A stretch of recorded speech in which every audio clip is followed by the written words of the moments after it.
أعوذ بالله من الشيطان الرجيم بسم الله الرحمن الرحيم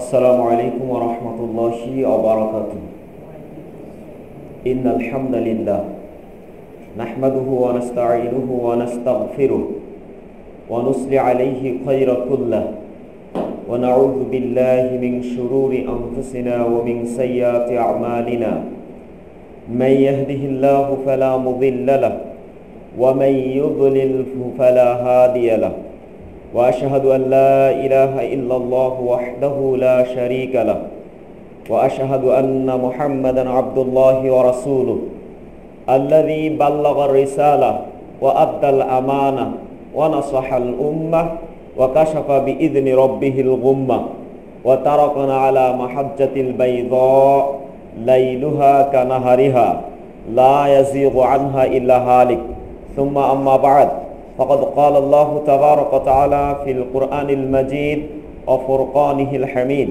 فأعوذ بالله من الشيطان الرجيم بسم الله الرحمن الرحيم يا أيها الذين آمنوا اتقوا الله وقولوا قولا سديدا يصلح لكم أعمالكم ويغفر لكم ذنوبكم ومن يطع الله ورسوله فقد فاز فوزا عظيما. الآية. وقال النبي الأمين صلى الله عليه وسلم في الأحاديث الصحيحة وعن أبي هريرة رضي الله تعالى عنه قال قال رسول الله صلى الله عليه وسلم سبعة يظلهم الله في ظله يوم لا ظل إلا ظله إمام عادل وشاب نشأ في عبادة الله ورجل قلبه معلق بالمساجد ورجلان تحبا في الله اجتمع عليه وتفرق عليه إلى آخر الحديث. আলহামদুলিল্লাহ, যাবতীয় প্রশংসা একমাত্র মহান আল্লাহ রব্বুল ইজ্জাতের জন্য, যে মহান আল্লাহ রব্বুল ইজ্জাত আমাদেরকে এ দিনী বৈঠকে বসার মতো সুযোগ ও তৌফিক দান করেছেন। কারণ পৃথিবীতে মানুষ বিভিন্ন কর্মব্যস্ততায় লিপ্ত থাকে বা লিপ্ত থাকবে, এটাই স্বাভাবিক। শত কর্মব্যস্ততাকে উপেক্ষা করে বা এটাকে অবজ্ঞা করে দিনী আলোচনা শুনতে যে মহান আল্লাহ আমাদেরকে সকল ব্যস্ততাকে ফেলে রেখে এ মসজিদে সমবেত হয়ে এই আলোচনায় বসার মতো সুযোগ দিয়েছেন, এজন্য সর্বাগ্রে সেই মহান রব্বুল ইজ্জাতের দরবারে জানায় অগণিত সুজুদে শুকরিয়া। সকলে বলি আলহামদুলিল্লাহ। অসংখ্য অগণিত দুরুদ ও সালাম বর্ষিত হোক এ পৃথিবীর মাঝে প্রেরিত মানব জাতির হেদায়েতের দিশারি, যিনি ছিলেন উত্তম নেতা, আদর্শ নেতা, উত্তম চরিত্রের মডেল, বৈশিষ্ট্য মাপকাঠি ছিলেন যিনি। লাকাদ কানা লাকুম ফি রাসূলিল্লাহি উসওয়াতুন হাসানা, যার ব্যাপারে স্বয়ং মহান আল্লাহ রাব্বুল ইজ্জাত তিনি সার্টিফিকেট দিয়েছেন যে তিনি হলেন উত্তম চরিত্রের, উত্তম আদর্শ এবং নমুনার অধিকারী। তো যার মধ্যে আপনার আমার জন্য উত্তম নমুনা, উত্তম মডেল, মাপকাঠি রয়েছে, সেই মহামানবতার মুক্তির দূত, যার সুপারিশে আপনি আমি কঠিন কিয়ামতের ময়দানে ধন্য হয়ে জান্নাত অর্জন করতে পারবো, সেই নবীর প্রতি বর্ষিত হোক অগণিত দুরুদ ও সালাম। সকলে বলি সাল্লাল্লাহু আলাইহি ওয়াসাল্লাম। তার সে সমস্ত সাহাবাই কেরামের উপরে শান্তি এবং মাগফিরাত বর্ষিত হোক, যে সমস্ত সাহাবাই কেরাম তার আদর্শকে অবলম্বন করতে গিয়ে, তার আদর্শের ধারক ও বাহক হতে গিয়ে সমাজে বিভিন্ন নির্যাতন, নিপীড়ন এবং নিষ্পেষিত জাতির কাছে তারা নির্যাতিত হয়েছেন, সে সমস্ত সাহাবাই কেরামের উপরে দয়াময় আল্লাহর রহমত ও মাগফিরাত বর্ষিত হোক, আল্লাহুম্মা আমিন। আজ পর্যন্ত যারা দ্বীন ইসলামকে সর্বব্যাপী বিস্তৃতি করার লক্ষ্যে প্রচার ও প্রসারের জন্য বিভিন্ন অনুষ্ঠান আয়োজন করে যাচ্ছেন এবং যাদের মন মগজে এই চিন্তা চেতনা রয়েছে কোরআন ও সহিহ সুন্নাহকে তাদের গাইডলাইন তথা আপনার কনস্টিটিউশন, এটা গাইড বুক হিসেবে যারা গ্রহণ করতে এখনও প্রস্তুত রয়েছে, সে সমস্ত মুমিন মুমিনা বান্দা বান্দির উপরে আল্লাহ রাব্বুল আলামিনের সাহায্য এবং রহমত বর্ষিত হোক, আল্লাহুম্মা আমিন।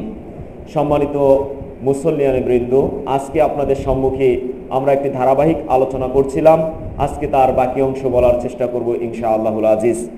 সিদ্দিক আকবর আবু বকর রাদিয়াল্লাহু তাআলা আনহুর জীবনী নিয়ে আমরা আলোচনা করছিলাম। ইতিপূর্বে আমরা 3 সপ্তাহে 3টি দার্স আপনাদের সামনে পেশ করেছি। আজকে সম্ভবত চতুর্থ দার্স। আজকে ইনশাআল্লাহুল আজিজ আবু বকর সিদ্দিক রাদিয়াল্লাহু তাআলা আনহুর জীবনী শেষ হবে বলে আশাবাদী ইনশাআল্লাহ। আজকে আপনাদের সামনে আবু বকর রাদিয়াল্লাহু তাআলা আনহুর জীবনী নিয়ে আলোচনা করার পর এর থেকে আজকে বর্তমান সমাজে আমার আপনার জন্য শিক্ষণীয় বিষয়গুলো কি এ নিয়ে কিছু আলোচনা করে আজকের আলোচনা শেষ করব ইনশাআল্লাহুল আজিজ। আলাইহি তাওয়াক্কালতু ওয়া ইলাইহি উনীব। আপনারা জানেন আবু বকর রাদিয়াল্লাহু তাআলা আনহু এমন একজন ব্যক্তিত্বের অধিকারী ছিলেন যিনি তার সমুদয় সম্পত্তি আল্লাহ রাহে বিলীন করে দিয়েছিলেন, যিনি একমাত্র আল্লাহ এবং তার রাসূলকে তার গৃহে তথা বাড়ির অধিবাসীদের জন্য রেখে এসেছিলেন। তিনি সেই ব্যক্তিত্ব, সেই খলিফা যিনি রাসূলুল্লাহ সাল্লাল্লাহু আলাইহি সাল্লামের আদর্শকে শক্ত হস্তে ধারণ করেছিলেন, যার ফলে যারা ইসলাম বিদ্বেষী ছিল তারা আবু বকর সিদ্দিক রাদিয়াল্লাহু তাআলা আনহুর শাসন আমলে তার এই বলিষ্ঠ শাসনের আওতায় এসে ইসলামী বর্ষতা স্বীকার করতে বাধ্য হয়েছিল।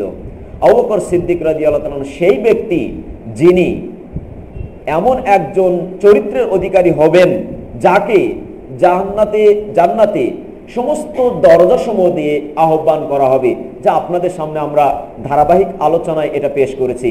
সেই ব্যক্তির বাকি অংশ নিয়ে আজকে আমাদের প্রস্তাবনা, আজকে আমাদের আলোচনা। আমরা আপনাদের সামনে আলোচনা করছিলাম যে রাসূল সাল্লাল্লাহু আলাইহি সাল্লামের মৃত্যুবরণ করার পর সিদ্দিকে আকবর রাদিয়াল্লাহু তাআলা আনহু যখন খেলাফতে দায়িত্ব নিলেন তখন অত্যন্ত মারাত্মক দুটি বিষয় দেখা দিয়েছিল। এক, ভণ্ড নবীদের আবির্ভাব, ভণ্ড নবুয়তের দাবি করেছিল কিছু মানুষ সে সময়ে। আর এক ছিল ওসামা ইবনে যায়েদ রাদিয়াল্লাহু তাআলা আনহুকে রোম সম্রাট তথা পারস্য দেশের রোম বাহিনীকে পরাস্ত করতে আল্লাহ নবী সাল্লাল্লাহু আলাইহি সাল্লাম তার মৃত্যুবরণ করার পূর্বেই একটা বাহিনী তৈরি করেছিলেন, সেই বাহিনী প্রেরণ করা। আর নিজেদের তথা মদিনায় সেই সময় কিছু মোরতাদের আবির্ভাব ঘটেছিল, আর কিছু যাকাত প্রদানে অস্বীকারী ব্যক্তিদের আবির্ভাব ঘটেছিল। এই কয়েকটি বিষয় সিদ্দিকে আকবর রাদিয়াল্লাহু তাআলা আনহুর খেলাফতের সূচনা লগ্নেই দেখা দিয়েছিল। যে সমস্যাগুলিকে তিনি অত্যন্ত সামরিক বুদ্ধিতে, যুদ্ধের প্রকৌশলীতে এবং তার মেধা, তার শিষ্টাচারিতা এবং রাসূল সাল্লাল্লাহু আলাইহি সাল্লামের আদর্শকে এমন কৌশলে ধারণ করেছিলেন যে বা এমনভাবে তিনি বক্ষে মনে প্রাণে সেই আদর্শ মেনে নিয়েছিলেন যেগুলি তিনি দমন করতে সক্ষম হয়েছিলেন। তারই ধারাবাহিকতায় ওসামা ইবনে যায়েদ রাদিয়াল্লাহু তাআলা আনহুর সৈন্যকে তিনি প্রেরণ করেছিলেন। সেই সৈন্য প্রেরণ করার পিছনে কতগুলি ফায়দা, কতগুলি উপকার আপনার আমার জন্য রয়েছে। বা সে সময় আবু বকর সিদ্দিক রাদিয়াল্লাহু তাআলা আনহু ওসামা ইবনে যায়েদ রাদিয়াল্লাহু তাআলা আনহুকে যে প্রেরণ করেছিলেন, আপনারা জানেন গত দার্সে আমরা বলছিলাম যে ওসামা ইবনে যায়েদের যে সামরিক যোগ্যতা, যে যুদ্ধ করার প্রকৌশল, এটা সাধারণ মানুষ যারা ছিল, অন্যান্য সাহাবারা, তারা আকাঙ্ক্ষা করছিলেন যে ওসামা ইবনে যায়েদ সে যদি আমাদের মাঝে আসে তাহলে বীর বিক্রমে সে যুদ্ধ করতে পারবে। এই মুরতাদদেরকে দমন করতে তার মতো সেনাবাহিনী, তার মতো সাহসী যুবক খুবই প্রয়োজন। এটা অনুভব করছিলেন অন্যান্য সকল সাহাবায়ে কেরাম। কিন্তু আবু বকর সিদ্দিক রাদিয়াল্লাহু তাআলা আনহুর বুঝটা ছিল অন্য। আমি আপনাদের বলেছিলাম যে মরিচ ছোট হলে কি হবে, ঝাল অনেক বেশি, ঝাঁসটা অনেক বেশি। ওসামা ইবনে যায়েদ রাদিয়াল্লাহু তাআলা আনহু ছোট হলে কি হবে, তার কর্মদক্ষতা, তার যে সাহসিকতা, এটার প্রতি মানুষ খুবই আকাঙ্ক্ষিত ছিল, যার কারণে তারা চাচ্ছিলেন আবু বকর রাদিয়াল্লাহু তাআলা যেন তাকে রোমবাসীর কাছ থেকে ফেরত নিয়ে এসে এই মুরতাদদেরকে দমন করেন। কিন্তু আবু বকর রাদিয়াল্লাহু তাআলা যেটা বুঝেছিলেন আর যে ফায়দাটা ছিল তার মধ্যে, সেই ফায়দার আজকের প্রথম ফায়দা এক নম্বরে ছিল যে ওসামা ইবনে যায়েদকে ফিরিয়ে না আনার বা ওসামা ইবনে যায়েদ রাদিয়াল্লাহু তাআলা আনহুর ওই সৈন্যবাহিনী ফেরত না আনার পিছনে যে কতগুলি ফায়দা, তার মধ্যে এক নম্বর ফায়দা হলো তাআতু আমরিন নবী সাল্লাল্লাহু আলাইহি ওয়াসাল্লাম ফি যালিকা বারাকাতুন আযীমা। নবী সাল্লাল্লাহু আলাইহি ওয়াসাল্লামের আনুগত্য, নির্দেশ, আল্লাহ নবী আদেশ করেছিলেন ওসামা ইবনে যায়েদকে প্রেরণ করতে রোমবাসীর বিরুদ্ধে। অতএব এটা আল্লাহ নবীর একটা আদেশ। আর আল্লাহ রাব্বুল আলামিন ঐশী গ্রন্থ আল কোরআনুল কারিমে সূরা হাশর এই ৭ নং আয়াতে ব্যক্ত করেছেন, ওয়ামা আতাকুমুর রাসূলু ফাখুযুহু ওয়ামা নাহাকুম আনহু ফান্তাহু। রাসূল সাল্লাল্লাহু আলাইহি ওয়াসাল্লাম তোমাদের জন্য যা নিয়ে এসেছেন, যা আদেশ করেছেন তা তোমরা মেনে নাও, আর যা নিষেধ করেছেন তা থেকে বিরত হও। অতএব সিদ্দিক আকবর রাদিয়াল্লাহু তাআলা আনহু মহান আল্লাহর বাণী তার বাস্তবায়ন করেছেন, আর নবী সাল্লাল্লাহু আলাইহি সাল্লামের পূর্ণাঙ্গ ইত্তেবা, অনুসরণ, অনুকরণ করেছেন, যার মধ্যে রয়েছে অসংখ্য অগণিত বরকত, অনেক ফজিলত ছিল এর মাঝে। এটা ছিল ১ নম্বর, আল্লাহ নবীর আনুগত্য করার মাধ্যমে বরকত রয়েছে। কারণ বুখারী শরীফ হাদিস পাবেন আপনারা, বাবু ইক্তিদাই বিসুনানি রাসূলিল্লাহি সাল্লাল্লাহু আলাইহি ওয়াসাল্লাম এই অধ্যায়ে, তথা নবী সাল্লাল্লাহু আলাইহি সাল্লামের সুন্নাতের অনুসরণ, অনুকরণ করণ অধ্যায়ে হাদিস নিয়ে এসেছেন ইমাম বুখারী রাহিমাহুল্লাহ আবু হুরায়রা রাদিয়াল্লাহু তাআলা আনহু থেকে, যে আল্লাহ নবী সাল্লাল্লাহু আলাইহি সাল্লাম বলেছেন, কুল্লু উম্মতি ইয়াদখুলুনাল জান্নাহ, আমার সমস্ত উম্মত তারা জান্নাতি হবে, ইল্লা মান আবা, তারা ছাড়া যারা অস্বীকার করে, অনীহা প্রকাশ করে, মানে অস্বীকার করে বলতে কি, আমার সুন্নাহ মানতে চায় না, সুন্নাতের প্রতি অনীহা, এরকম যারা করে তারা ব্যতি রেখে। সাহাবায়ে কেরাম বুঝতে পারলেন না আবার এই ব্যাখ্যা কি। তাই নবী করিম সাল্লাল্লাহু আলাইহি সাল্লামকে লক্ষ্য করে লক্ষাধিক সাহাবী সেদিন বলেছিলেন, ক্বালু ওয়া মাইয়া আবা ইয়া রাসূলুল্লাহ, আবা কি জিনিস বুঝলাম না, আপনি আমাদেরকে আবার ব্যাখ্যা বোঝান। নবী সাল্লাল্লাহু আলাইহি সাল্লাম বললেন, মান আতাআনি দাখালাল জান্নাহ, যে আমার ইত্তেবা করবে, আমার আদেশ নিষেধ মান্য করে চলবে, সে জান্নাতে প্রবেশ করবে। সুবহানাল্লাহি বিহামদি। আর ওমান আসানি, যে আমার বিরুদ্ধচারণ করবে, আমার নির্দেশ মানতে চাইবে না, আমার নির্দেশকে অমান্য করবে, অস্বীকার করবে, আল্লাহ নবী সাল্লাল্লাহু আলাইহি সাল্লাম বলছেন ফাকাদ আবা, ওই হলো আবা, বা ওই হলো সীমালঙ্ঘনকারী, সেই হলো তার ঠিকানা হবে জাহান্নাম। অতএব এখান থেকে বোঝা যাচ্ছে যে আবু বকর রাদিয়াল্লাহু তাআলা এই সমস্ত দিক নির্দেশনা তিনি পূর্ণাঙ্গ বুঝেছিলেন, যা অন্যান্য সাহাবায়ে কেরাম উপলব্ধি করতে পারেননি, তাদের বুদ্ধি অতদূর পর্যন্ত পৌঁছায়নি যতটুকু বুদ্ধি আবু বকর সিদ্দিক রাদিয়াল্লাহু তাআলা আনহু বুঝেছিলেন।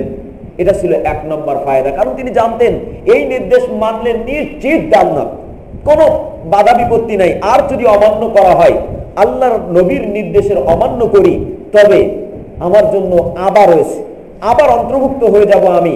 আর যদি আমি আবার অন্তর্ভুক্ত হয়ে যাই, তবে আমি জান্নাত অর্জন করতে পারবো না। এটা বুঝেছিলেন পূর্ণাঙ্গ মাত্রায় বা পরিপূর্ণভাবে আবু বকর রাদিয়াল্লাহু তাআলা আনহু, যা লক্ষাধিক সাহাবী সেদিন উপলব্ধি করতে পারেননি।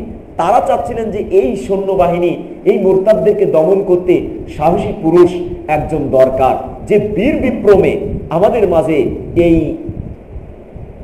যোগ্যতা বা তার ক্ষমতা, বীরত্বের কারণে তিনি দেখাবেন যে যুদ্ধ কিভাবে করতে হয়, কিভাবে মুরতাদদেরকে দমন করতে হয়। এটা তার সাহসিকতা দেখে অন্যান্যরাও কি ঝাঁপিয়ে পড়তে পারবেন। যেমন আপনারা জানেন, নীল নদ পার হওয়ার সময় নবী মুসা আলাইহিস সালাতু ওয়াস সালাম বনী ইসরাঈলদেরকে নিয়ে পার হয়ে চলে গেলেন। এখন ফেরাউনের দলবলের ঘোড়া আর পার হতে চায় না। তখন আল্লাহ রাব্বুল আলামিনের নির্দেশ ক্রমে জিবরিল আলাইহিস সালাতু ওয়াস সালাম আসলেন। সেখানে ঘোড়ার রূপ ধরে বা একটা ঘোড়া সওয়ারি করে তার আগ দিয়ে চলে যাওয়া হলো। একটা মাদি ঘোড়া যদি যায় আর পিছনে যদি কোনো পুরুষ ঘোড়া থাকে, তবে ওই মাদি ঘোড়ার টানে ও কিন্তু ছুটবে।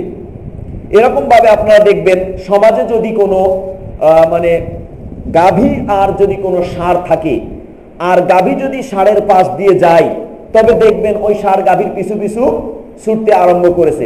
এই জন্য লক্ষাধিক সাহাবী বুঝছিলেন যে একজন অনুসরণকারী ব্যক্তির প্রয়োজন, যে আমাদেরকে তার অনুসরণ করে আমরা এদেরকে দমন করতে পারবো। আপনাদের সকলেরই জানা কথা। তো এটা ছিল ১ নম্বর ফায়দা, নবী সাল্লাল্লাহু আলাইহি সাল্লামের নির্দেশ পালনে অসংখ্য বরকত, যেটা আবু বকর রাদিয়াল্লাহু তাআলা আনহু উপলব্ধি করেছিলেন। ২ নম্বর, আবু বকর সিদ্দিক রাদিয়াল্লাহু তাআলা আনহু রোম সৈন্যবাহিনীকে ভীতি প্রদর্শন করেছিলেন, তাদেরকে ভয় দেখিয়েছিলেন যে ভিতরে আমরা মদিনাতে কি হচ্ছে না হচ্ছে এই সমস্ত খবর জানার পরেও যখন মুসলমানদের একটা বাহিনী তাদের বিরুদ্ধে বেরিয়েছে তখন তাদের মনে একটা ভীতির সঞ্চার ঘটবে।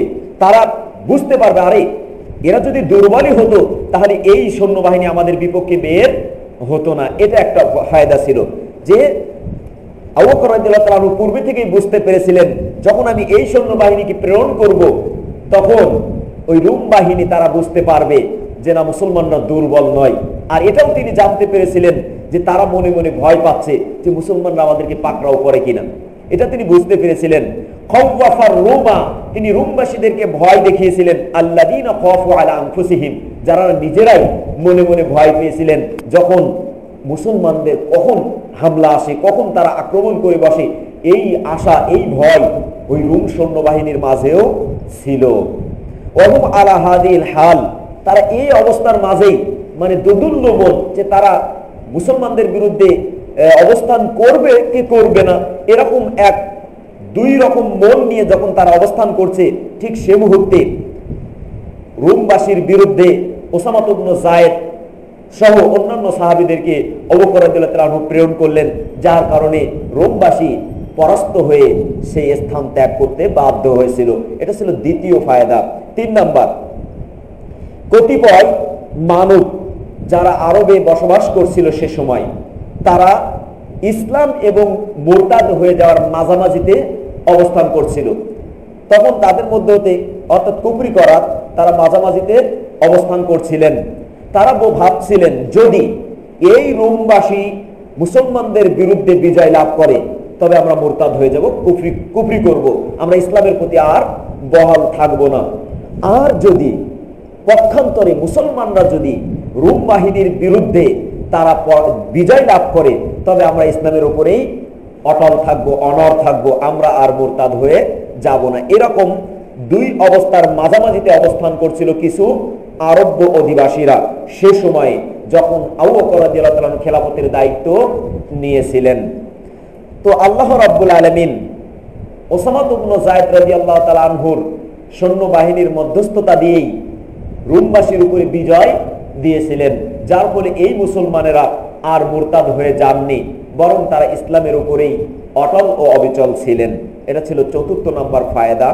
5 নম্বর, অধিকাংশ আরবের লোক ভয় পেয়েছিলেন, যারা সে সময় সাহাবায়ে কেরাম ছিলেন এবং মুসলিম ছিলেন, তারা ভয় করছিলেন যে তারা বলছিলেন যদি মুসলমানরা শক্তি হতোই মানে আরবের অন্যান্য গোত্র যারা মুরতাদ হয়ে গিয়েছিল, মুরতাদদের বিরুদ্ধে যে অ্যাকশন আবু বকর রাদিয়াল্লাহু তাআলা আনহু নিচ্ছিলেন, ওই মুরতাদ বাহিনী, জাকাত অস্বীকারী বাহিনীরা তারা ভয় পেল, আরে খবরদার এই মুসলমানদের বিরুদ্ধে লড়া যাবে না, কারণ মুসলমানরা যদি দুর্বলই হতো, যদি শক্তিশালী নাই হতো তবে তাদের এই বাহিনী, এই ওসামা ইবনে যায়েদের এই সৈন্য এরা বের করতেন না, কারণ তাদের নিজেদের মাঝে যে ত্রুটি বিচ্যুতির দেখা দিয়েছে এটা দমন করতে ওসামার প্রয়োজন ছিল।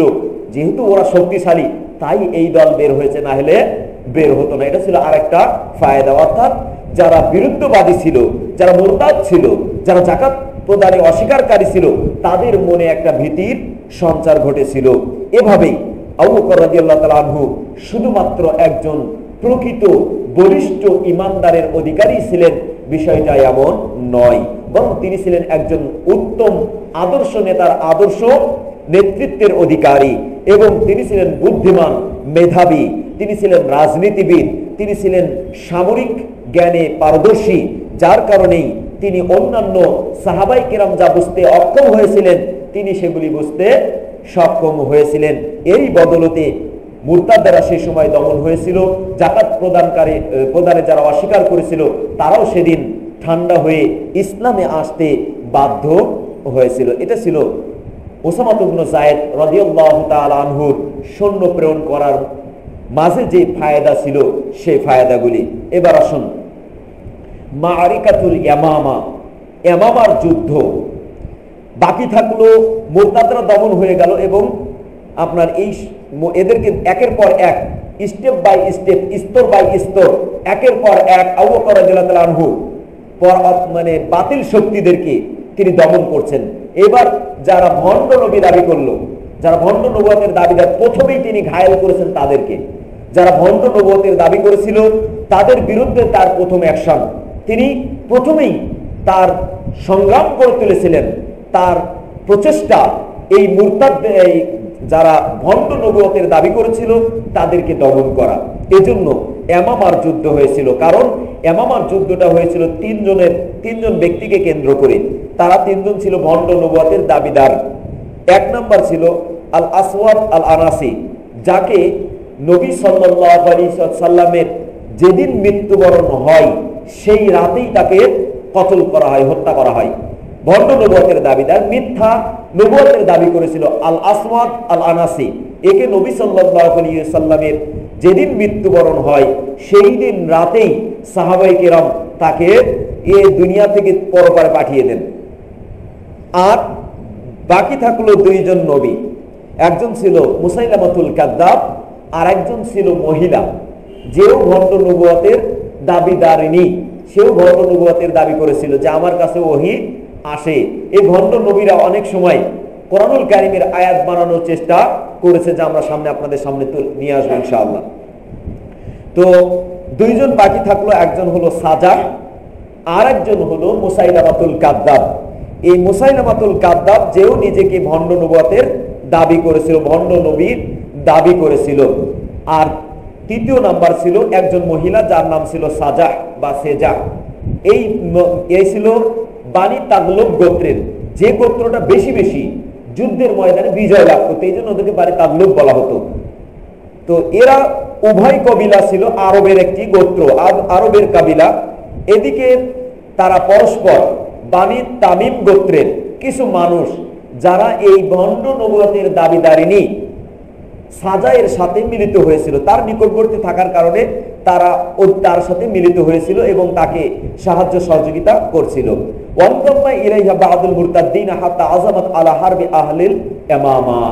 এমনকি আরবের কিছু মানুষ যারা এই কবিলার সাথে মুরতাদ, আরবের যারা মুরতাদ হয়ে গিয়েছিল, তাদেরও কিছু কিছু লোক এই ভণ্ড দুই নবীর সাথে মিলিত হয়ে তাদের সৈন্যবাহিনীকে আরো শক্তিশালী করেছিল। এদিকে ভণ্ড নবুয়তের দাবিদার মুসাইলামাতুল কাযযাব, সে নবী সাল্লাল্লাহু আলাইহি সাল্লামের মৃত্যুবরণ করার পূর্বে একবার আল্লাহর নবী সাল্লাল্লাহু আলাইহি সাল্লামের সাথে সাক্ষাৎ করেছিল। আল্লাহর নবী সাল্লাল্লাহু আলাইহি সাল্লাম তার মনের কল্পনাটা ওহী মারফত বুঝতে পেরেছিলেন। ফাআলিমা রাসূলুল্লাহ সাল্লাল্লাহু আলাইহি সাল্লাম কিযবাহু, আল্লাহর নবী সাল্লাল্লাহু আলাইহি সাল্লাম তার এই মিথ্যার দাবি যে সে ভবিষ্যতে নবুয়তের দাবি করবে, এটা আল্লাহর নবী ওহী মারফতে জানতে পেরেছিলেন। তাই আল্লাহর নবী সাল্লাল্লাহু আলাইহি সাল্লাম সংবাদ দিলেন মুসলমানদেরকে তার ব্যাপারে, যে এই ব্যক্তি কিন্তু ভবিষ্যতে, অদূর ভবিষ্যতে এ তোমাদের মাঝে নবুয়তের দাবি করবে। ফালাম্মা আদা মুসাইলামা, যখন মুসাইলামা আল্লাহর নবীর ওখান থেকে প্রত্যাবর্তন করলো, তখন সে নিজেকে নবুয়তের দাবি করলো। ইদ্দাআ আন্নাল ওয়াহিয়া ইয়াতিহি, সে দাবি করলো যে তার কাছে ওহী আসে, আল্লাহর কোরআনের ওহী তার কাছে আসে, এরকম দাবি সে করলো। ওয়া আন্নাল কুরআনা ইয়াতানাজ্জালু আলাইহি, এবং কোরআনুল কারীম তার উপরে নাজিল হয়, এরকম সে দাবি করতে লাগলো। আর এটা কিন্তু কোনো বিষয় নাই যা মিথ্যা ব্যতিরেকে আর কিছু হতে পারে, এটা একেবারে ভণ্ড এবং প্রতারক, মিথ্যুক ভণ্ড নবীর দাবিদার ব্যতিরেকে আর কিছুই নয়। আর সে সময়ে এই দুই ব্যক্তি মধ্যে হতে এক ব্যক্তিকে, এই মুসাইলামাতুল কাযযাবের কাছে নবী সাল্লাল্লাহু আলাইহি সাল্লাম একজন ব্যক্তিকে, মুসলমান হয়েছিল, তাকে প্রেরণ করেছিলেন ইসলামের দাবি, মানে মুসাইলামাতুল কাযযাবের এই মিথ্যা কাহিনীটা ইয়ামামাবাসীর কাছে প্রচার করার জন্য একজন মুসলমানকে নবী সাল্লাল্লাহু আলাইহি সাল্লাম নিযুক্ত করেছিলেন যে তুমি যাবে, গিয়ে সেখানে যাওয়ার পরে মুসাইলামাতুল কাযযাবের এই মিথ্যা তুমি জনসমুদ্রে প্রকাশ করে দিবে। সে ব্যক্তিটির নাম ছিল রাজাল ইবনে উনফুরা। ওই ব্যক্তিটির নাম ছিল রাজাল ইবনে উনফুরা, যে মুসলমান, নামে মুসলিম হয়েছিল কিন্তু ভিতরে ভিতরে মুনাফিকি ছিল।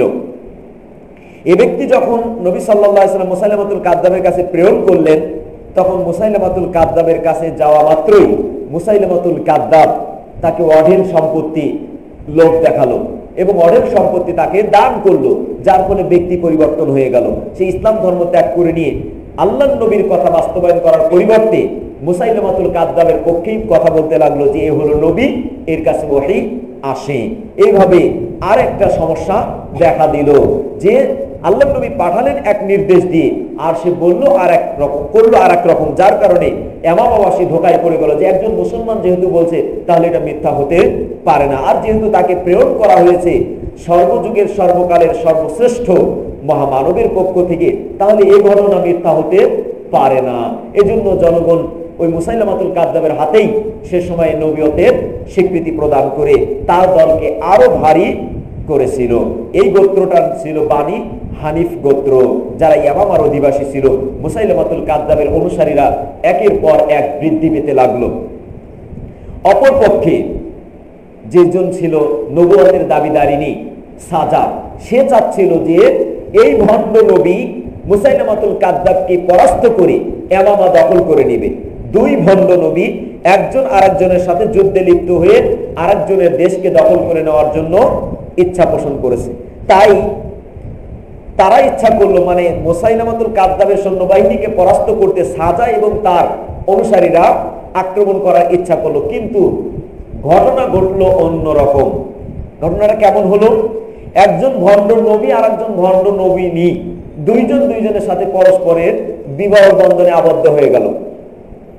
এই ভণ্ড নবী ভণ্ড নবীনীকে বিবাহ করলো, যে তারা দুইজন পরস্পর বিবাহ করার ফলে তাদের শক্তিটা আরো শক্তিশালী হয়ে গেল। এর শক্তি আর ওর শক্তি, দুই শক্তি একসাথে মিলিত হলো। স্বামী তার স্ত্রীর মন্দ চাইবে না, স্ত্রীও তার স্বামীর অমঙ্গল চাইবে না, যা বর্তমান সমাজে নারীদের প্রতি, নারী পুরুষের প্রতি, স্বামী স্ত্রীর প্রতি দেখলে বোঝা যায়।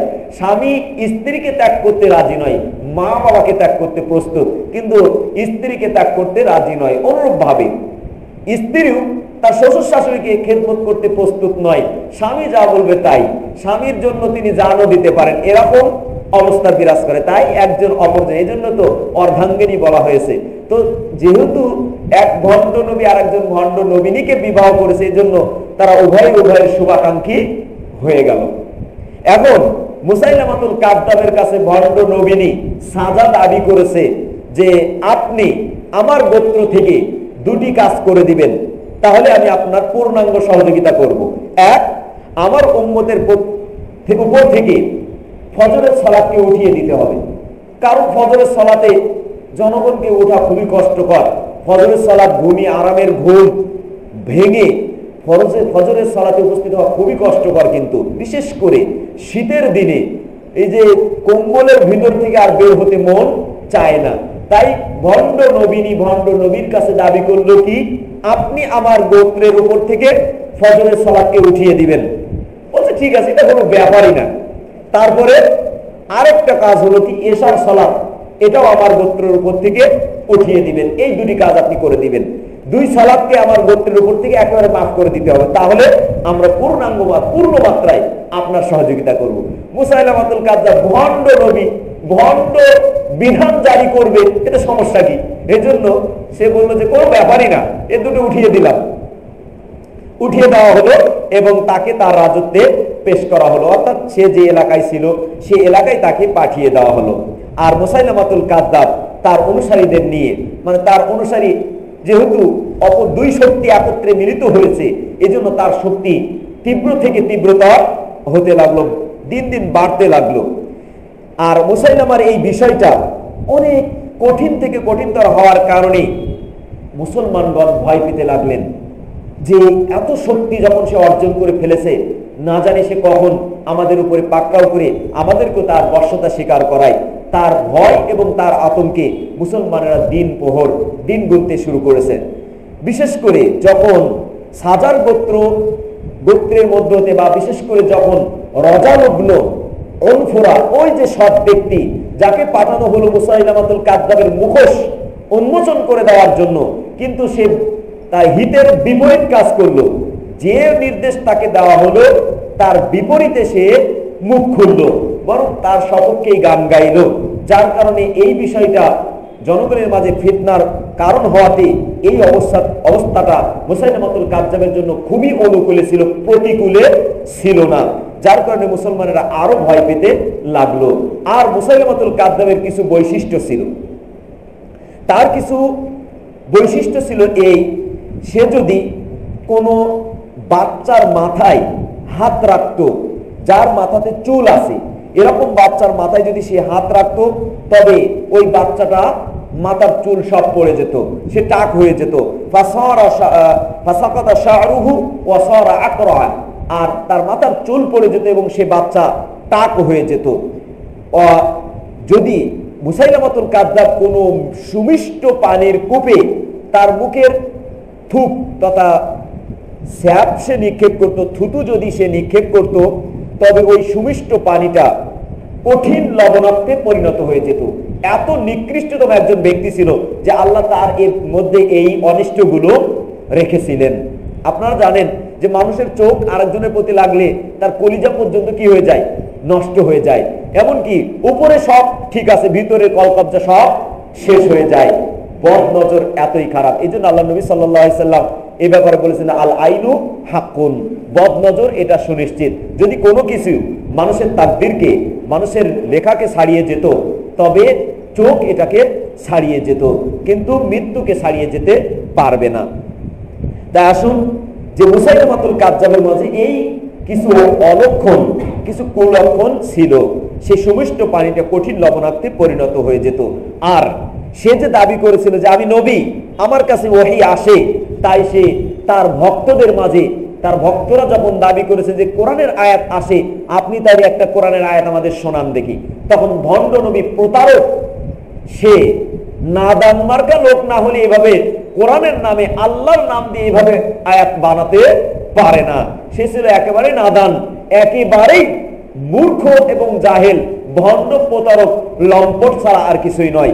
এজন্য সে আল্লাহ রাব্বুল আলামিনের নাম দিয়ে, আল্লাহর পক্ষ থেকে তার কাছে ওহী এসেছে বলে সে এইভাবে কোরআন বলতে লাগলো। আল ফিল ওয়ামা আদরাকা মাল ফিল লাহু খুরতুমুন তাবিল ওয়া যাইলুন কাসীর।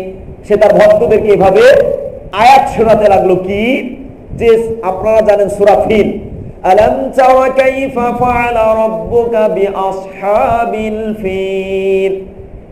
এই যে আয়াত, এই আয়াতের অনুকরণ, যে যেহেতু ফিল সূরা আছে, হাতির সূরা যেহেতু আছে, তোমরা তো হাতি জানো না, তাই বলছে আল ফিল, হাতি। তোমরা কি জানো? ওয়ামা আদরাকা মাল ফিল, হাতি কি জিনিস তোমরা কি জানো, তোমরা বুঝো? সে তার ভক্তদেরকে এভাবে বলতে লাগলো। তখন বলছে লাহু খুরতুমুন তাবিল, তার লম্বা একটা সুর আছে, আর কি ওয়া যাইলুন কাসীর, আর লম্বা সুর থাকা সত্ত্বেও এত বৃহৎ দেহ, তবে তার লেজটা খাটো। ওয়া যাইলুন কাসীর, খাটো একটা লেজ আছে। এভাবে এই ভণ্ড প্রতারক তার ভক্তদেরকে কোরআনের আয়াত শোনাতে লাগলো। নাউযুবিল্লাহি মিন যালিক। কত ভণ্ড আর কত মিথ্যক দাবিদার না হলে এ ধরনের কথা আল্লাহর নামে বানিয়ে সে বলতে পারত। তাই আল্লাহ রাব্বুল আলামিনের এই পরিস্থিতির শিকার হয়েছিলেন সিদ্দিক আকবর রাদিয়াল্লাহু তাআলা আনহু।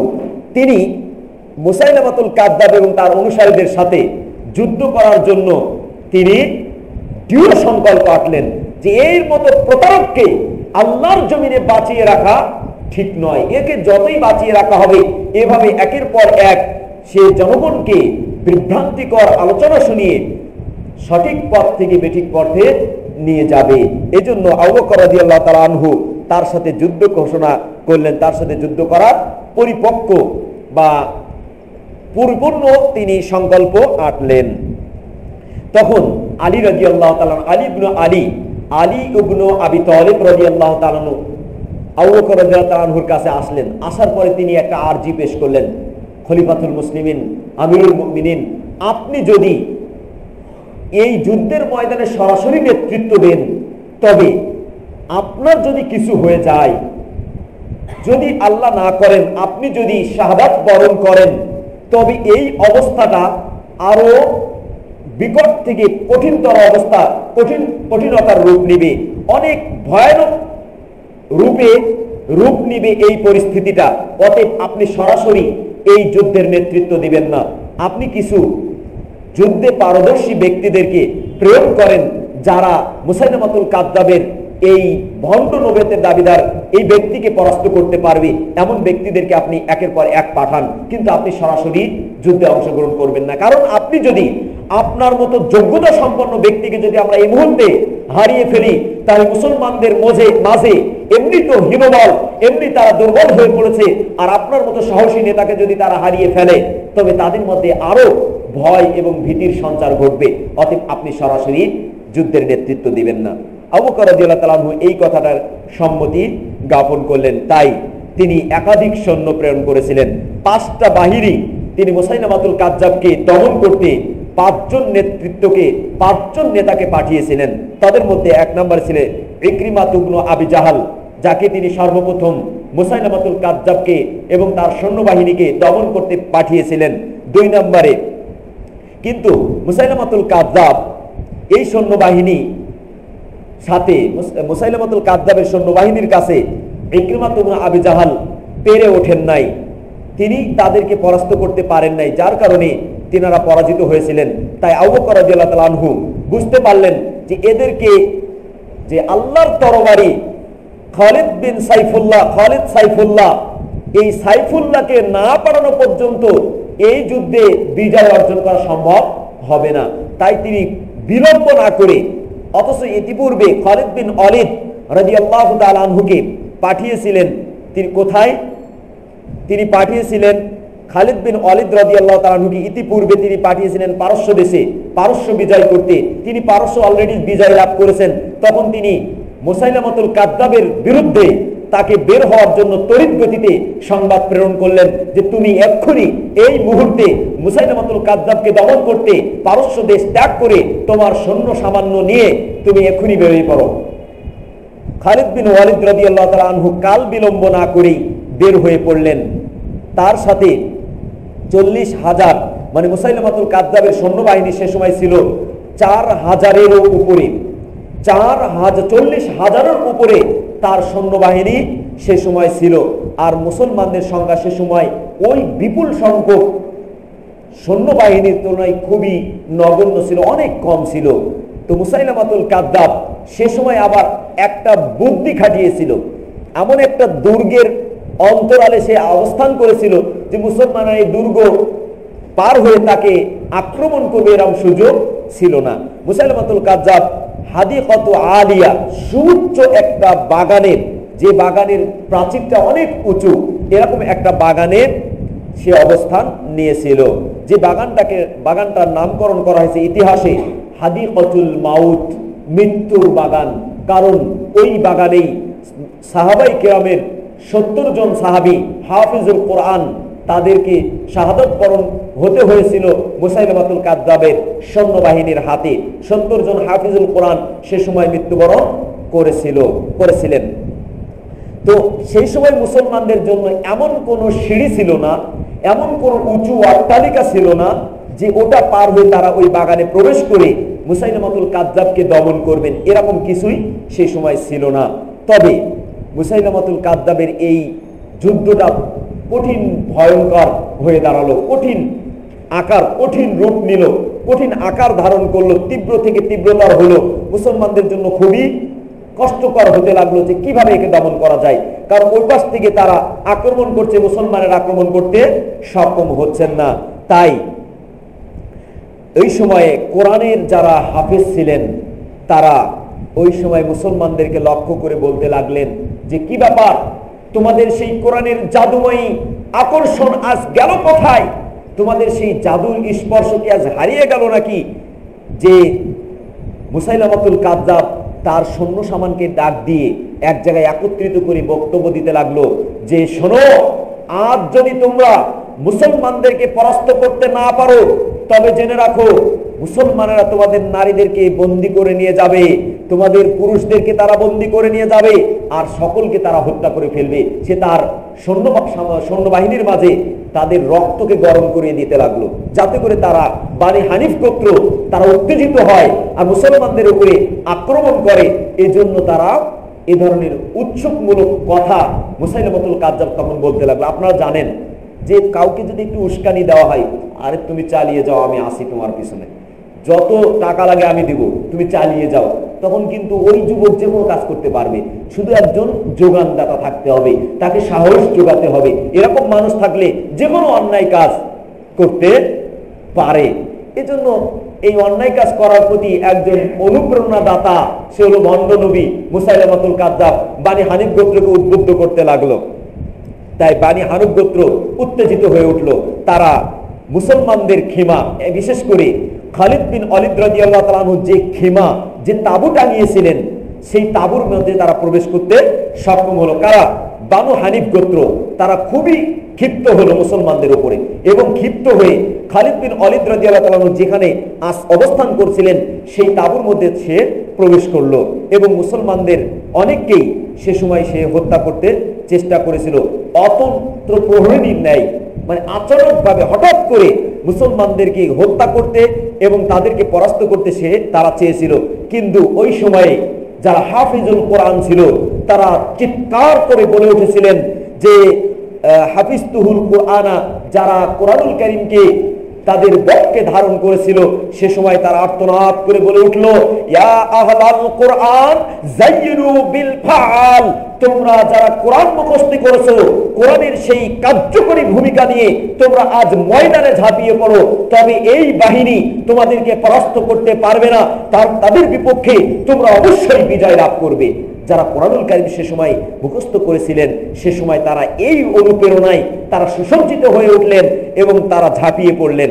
এমনকি কামা যায়েদ ইবনুল খাত্তাব, ওমর ইবনুল খাত্তাব রাদিয়াল্লাহু তাআলা আনহুর বড় ভাই যায়েদ বিন খাত্তাব, তিনি দাঁড়িয়ে গেলেন এবং বললেন যে ওয়াল্লাহি লা আতাকাল্লামু হাত্তা ইয়াহজাবুল্লাহুল মুরতাদিন, আমি ততক্ষণ পর্যন্ত কথা বলবো না যতক্ষণ পর্যন্ত না আল্লাহ এই মুরতাদদেরকে পরাস্ত না করেন, ততক্ষণ পর্যন্ত আমি একটি কথাও বলবো না, যতক্ষণ পর্যন্ত না আল্লাহ এই ভণ্ড নবী আর এই মুরতাদদেরকে পরাস্ত করে ইসলামী রাজ, ইসলামী ভূখণ্ডে ইসলামী পতাকা উড়ানো না যাবে, ততক্ষণ পর্যন্ত আমি যায়েদ ইবনুল খাত্তাব কোনো কথা বলবো না।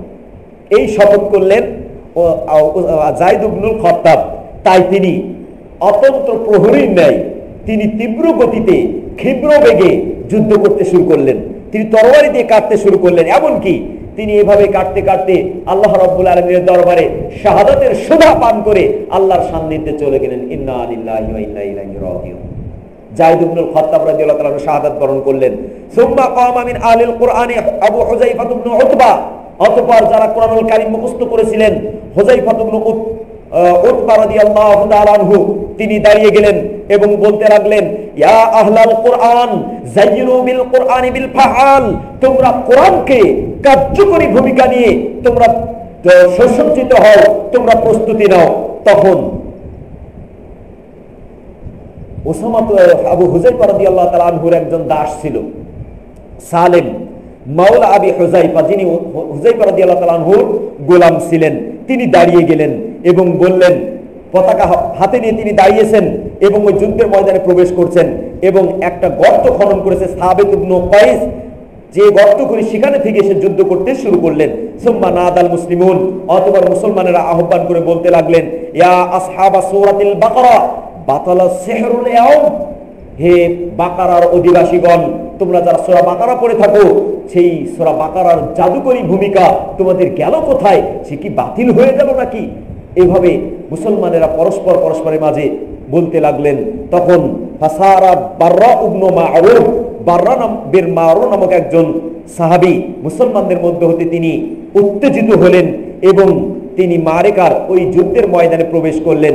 সুম্মা কম বাররা ইবনে মালিক, বাররা বিন মালিক রাদিয়াল্লাহু তাআলা তিনি দাঁড়িয়ে গেলেন এবং মুসলমানদেরকে বললেন, হে মুসলমানগণ, তোমরা শুনো, আমাকে তোমরা উঁচু করে ওই বাগানের মাঝে, ওই মৃত্যুর বাগানে আমাকে তোমরা উঁচু করে এই প্রাচীর টপকিয়ে ফেলে দিবে। কত বড় দিনের প্রতি মহাব্বত আর আন্তরিকতা না হলে নিজের জান বাজি রেখে ওই মৃত্যুর বাগানে প্রবেশ করাতে বলতে পারেন। তো বাররা ইবনে মালিক তিনি বলছেন, তোমরা আমাকে ওই মৃত্যুর বাগানে নিক্ষেপ করবে, তখন মুসলমানেরা তাকে বহন করলেন, তাকে উঁচু করলেন এবং ওই বাগানের মধ্যে নিক্ষেপ করলেন। তিনি একাই ওই বাগানের মধ্যে যুদ্ধ করতে লাগছেন। আর সুযোগ পেলেই তিনি এই মেন ফটক, মেন দরজা, সদর দরজা খুলে দিবেন, এই চান্সে আছেন। তাদের সাথে যুদ্ধ করছেন, একাই একাই তাদের সাথে যুদ্ধ করে যাচ্ছেন। আর সুযোগ বুঝেই তিনি দরজা, মেন ফলক, সদর দরজার গেট খুলে দিলেন। আর খুলে দেওয়ার সাথে সাথেই মুসলমানেরা সকলেই একযোগে ওই বাগানে প্রবেশ করে মুসাইলামাতুল কাযযাবের সাথে যুদ্ধে লিপ্ত হলেন এবং মুসাইলামাতুল কাযযাবের কাছ পর্যন্ত পৌঁছে গেলেন।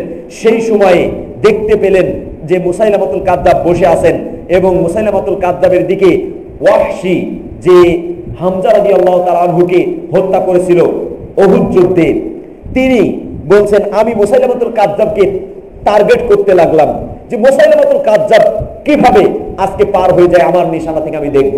তো মুসাইলামাতুল কাযযাবের প্রতি তিনি নিশানা তৈরি করলেন এবং নিশানা তৈরি করে তাকে তীর নিক্ষেপ করলেন। মুসাইলামাতুল কাযযাব এপর ওপর হয়ে সে এই দুনিয়া থেকে পরপারে চলে গেল। আর হামজা রাদিয়াল্লাহু তাআলা আনহু হত্যাকারী ওয়াহশী সেই সময় মুসলমানদেরকে ডাক দিয়ে বলতে লাগলো, জেনে রাখো আমি ওয়াহশী ইয়াকুল কাতালতু বিহারবাতি, আমি আমার তীর দ্বারা, আমি আমার বর্ম দ্বারা, বর্ষা দ্বারা এই পৃথিবীর সর্বোৎকৃষ্ট মানব, সবচেয়ে উত্তম ব্যক্তিদের হত্যা করেছি। সবচেয়ে উত্তম ব্যক্তিত্বের অধিকারী, উত্তম আদর্শের বলে বলিয়ানি ব্যক্তিত্ব হামজা রাদিয়াল্লাহু তাআলা আনহুকে আমি হত্যা করেছি পৃথিবীতে, যার মর্যাদা ছিল অনেক এবং মরণের পরেও যে অনেক মর্যাদায় ভূষিত হয়েছে, তাকে আমি হত্যা করেছি, কতল করেছি। আর আমি আমার বর্ষা দ্বারা পৃথিবীর সবচেয়ে নিকৃষ্ট ব্যক্তি মুসাইলামাতুল কাযযাবকে এক পাশ থেকে তীর মেরে অপর প্রান্ত দিয়ে বের করে দিয়েছি। সবচেয়ে নিকৃষ্ট ব্যক্তিকে আমি হত্যা করেছি, এটা আমার সবচেয়ে বড় পাওয়া। তো মুসাইলামাতুল কাযযাব শাররুন নাসে, মানুষের মাঝে সবচেয়ে নিকৃষ্ট ব্যক্তি, মুসাইলামাকে হত্যা করেছি। আর মুসলমান হওয়ার পূর্বে আমি সবচেয়ে উত্তম ব্যক্তি, মানুষের মাঝে সবচেয়ে কল্যাণকর ব্যক্তি হামজা রাদিয়াল্লাহু তাআলা আনহুকেও হত্যা করেছি। এভাবে সেদিন আবু বকর রাদিয়াল্লাহু তাআলা আনহুর নেতৃত্বের বদৌলতে মুসলমানগণ সকলেই মিলে এই যুদ্ধে তারা বিজয় লাভ করতে সক্ষম হয়েছিলেন। আর বাকি যারা ছিল তাদেরকে ইসলামের প্রতি ফিরে আসতে বাধ্য করেছিলেন।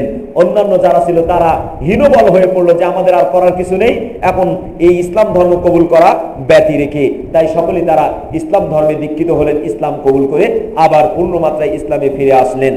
এবার আসুন, ওই যে ইয়ামামার যুদ্ধে কতিপয় হাফিজুল কোরআন যারা মৃত্যুবরণ শাহাদাত বরণ করলেন, তাদের শাহাদাত বরণ করার কারণে ওমর ইবনুল খাত্তাব রাদিয়াল্লাহু তাআলা আনহু বুঝতে পারলেন এভাবে যদি একের পর এক হাফিজুল কোরআন তারা শেষ হয়ে যেতে থাকে তবে কোরআনের অস্তিত্ব এক সময়ে হারিয়ে যাবে, পৃথিবীতে কোরআন পাঠ করার মতো কোনো ব্যক্তি থাকবে না।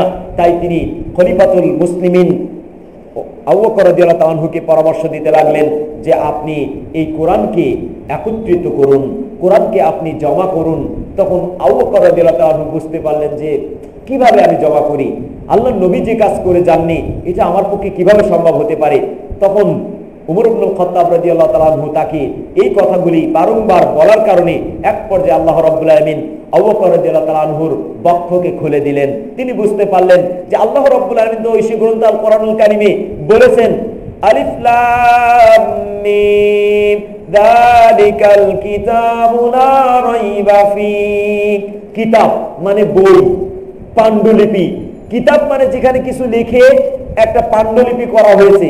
এই কিতাব আল্লাহ বহু পূর্বে ইঙ্গিত দিয়েছেন, তাই এটার বুঝ আবু বকর রাদিয়াল্লাহু তাআলা বুঝতে পারলেন। এজন্য সরাহা সদরা আবি বকর, আবু বকর রাদিয়াল্লাহু তাআলা আনহুর বক্ষ প্রশস্ত হয়ে গেল আর তিনি তখন জমা করার জন্য মনস্থ করলেন। তাই তিনি আবু বকর রাদিয়াল্লাহু তাআলা আনহু সম্মানিত সাহাবী, মর্যাদাবান সাহাবী যায়েদ ইবনে সাবিত রাদিয়াল্লাহু তাআলা আনহুকে ডাক দিলেন এবং তাকে বললেন, তিনি হাফিজুল কোরআন ছিলেন, তাকে বললেন তুমি উবাই ইবনে কাবকে কোরআন একত্রিত করার ব্যাপারে সহযোগিতা করবে।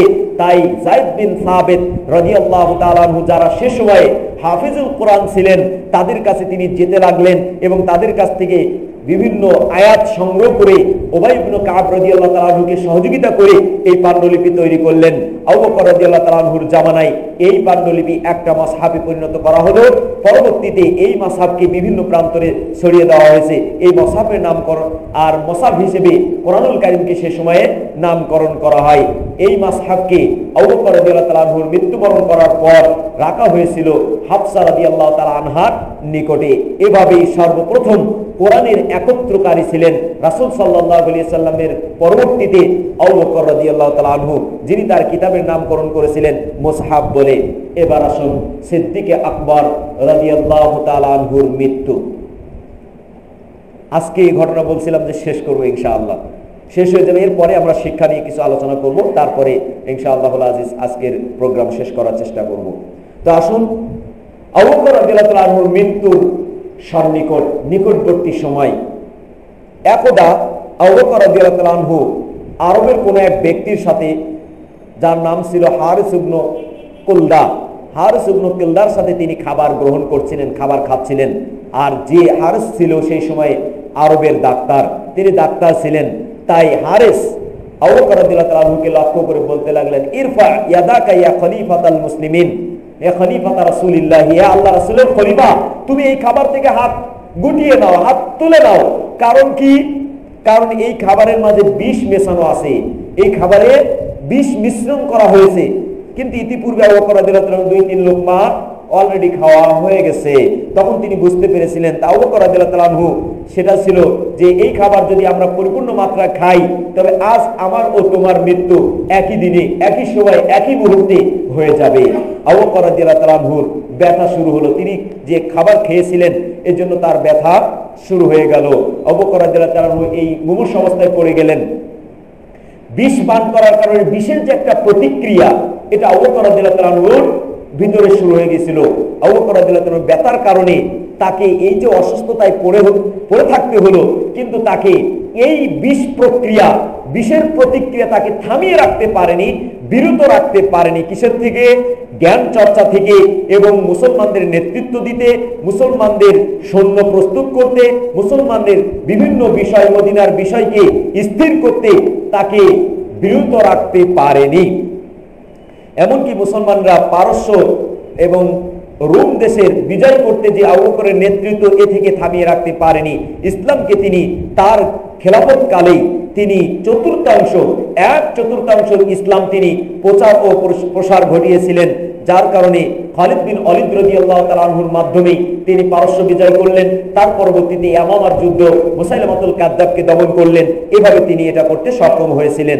এই মৃত্যুর যন্ত্রণা তাকে, তার আমানতদারিতা, তার যে একটা নেতৃত্বের দায়িত্ব, এই দায়িত্ব থেকে তাকে পিছু পা ঘটাতে পারেনি।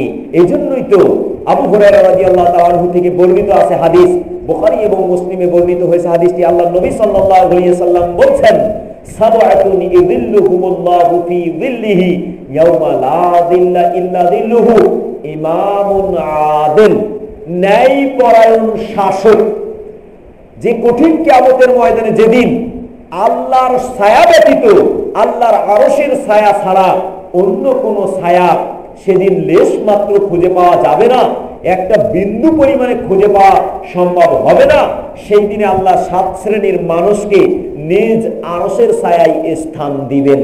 তন্মধ্যে 1 নম্বরে যে হলেন, তিনি হলেন ইমামুল আদিল, ন্যায়পরায়ণ শাসক, যিনি তার নেতৃত্বকে সুচারুভাবে কোরআন ও সহিহ সুন্নাহর ভিত্তিতে পরিচালনা করবেন। এই জন্য এটা হলো তাকওয়ার একটা বৈশিষ্ট্য। আমরা শিক্ষা নিয়ে আলোচনা করতে চাচ্ছিলাম, তো শিক্ষার ভিতরে এটাও চলে আসে যে তাকওয়া, একজন ব্যক্তির মাঝে তাকওয়া তখনই প্রতিস্ফুটিত হয়, তখনই স্পষ্টভাবে ফুটে ওঠে যখন তার মাঝে আমানতদারিতা থাকে। কারণ ওমর ইবনে খাত্তাব রাদিয়াল্লাহু তাআলা আনহু একবার উবাই ইবনে কাব রাদিয়াল্লাহু তাআলা আনহুকে বললেন, তুমি বলো তো তাকওয়া কি জিনিস? উবাই ইবনে কাব রাদিয়াল্লাহু তাআলা আনহু বলেন, খলিফাতুল মুসলিমিন, আমিরুল মুমিনিন, আপনাকে আমি পাল্টা প্রশ্ন দিয়ে ঠেকিয়ে দিব। এটাকে প্রকাশ করলেন না, মনে মনে ভাবলেন, আর বললেন, পাল্টা প্রশ্ন ছুড়ে দিলেন। বললেন যে, হে আমিরুল মুমিনিন, আপনি বলেন তো, কাঁটাযুক্ত পথে যখন কোন রাস্তায় কাঁটা থাকে, সংকীর্ণ চিপা রাস্তায় আপনি যখন চলাচল করেন, তখন বলেন তো আপনি কিভাবে চলাচল করেন?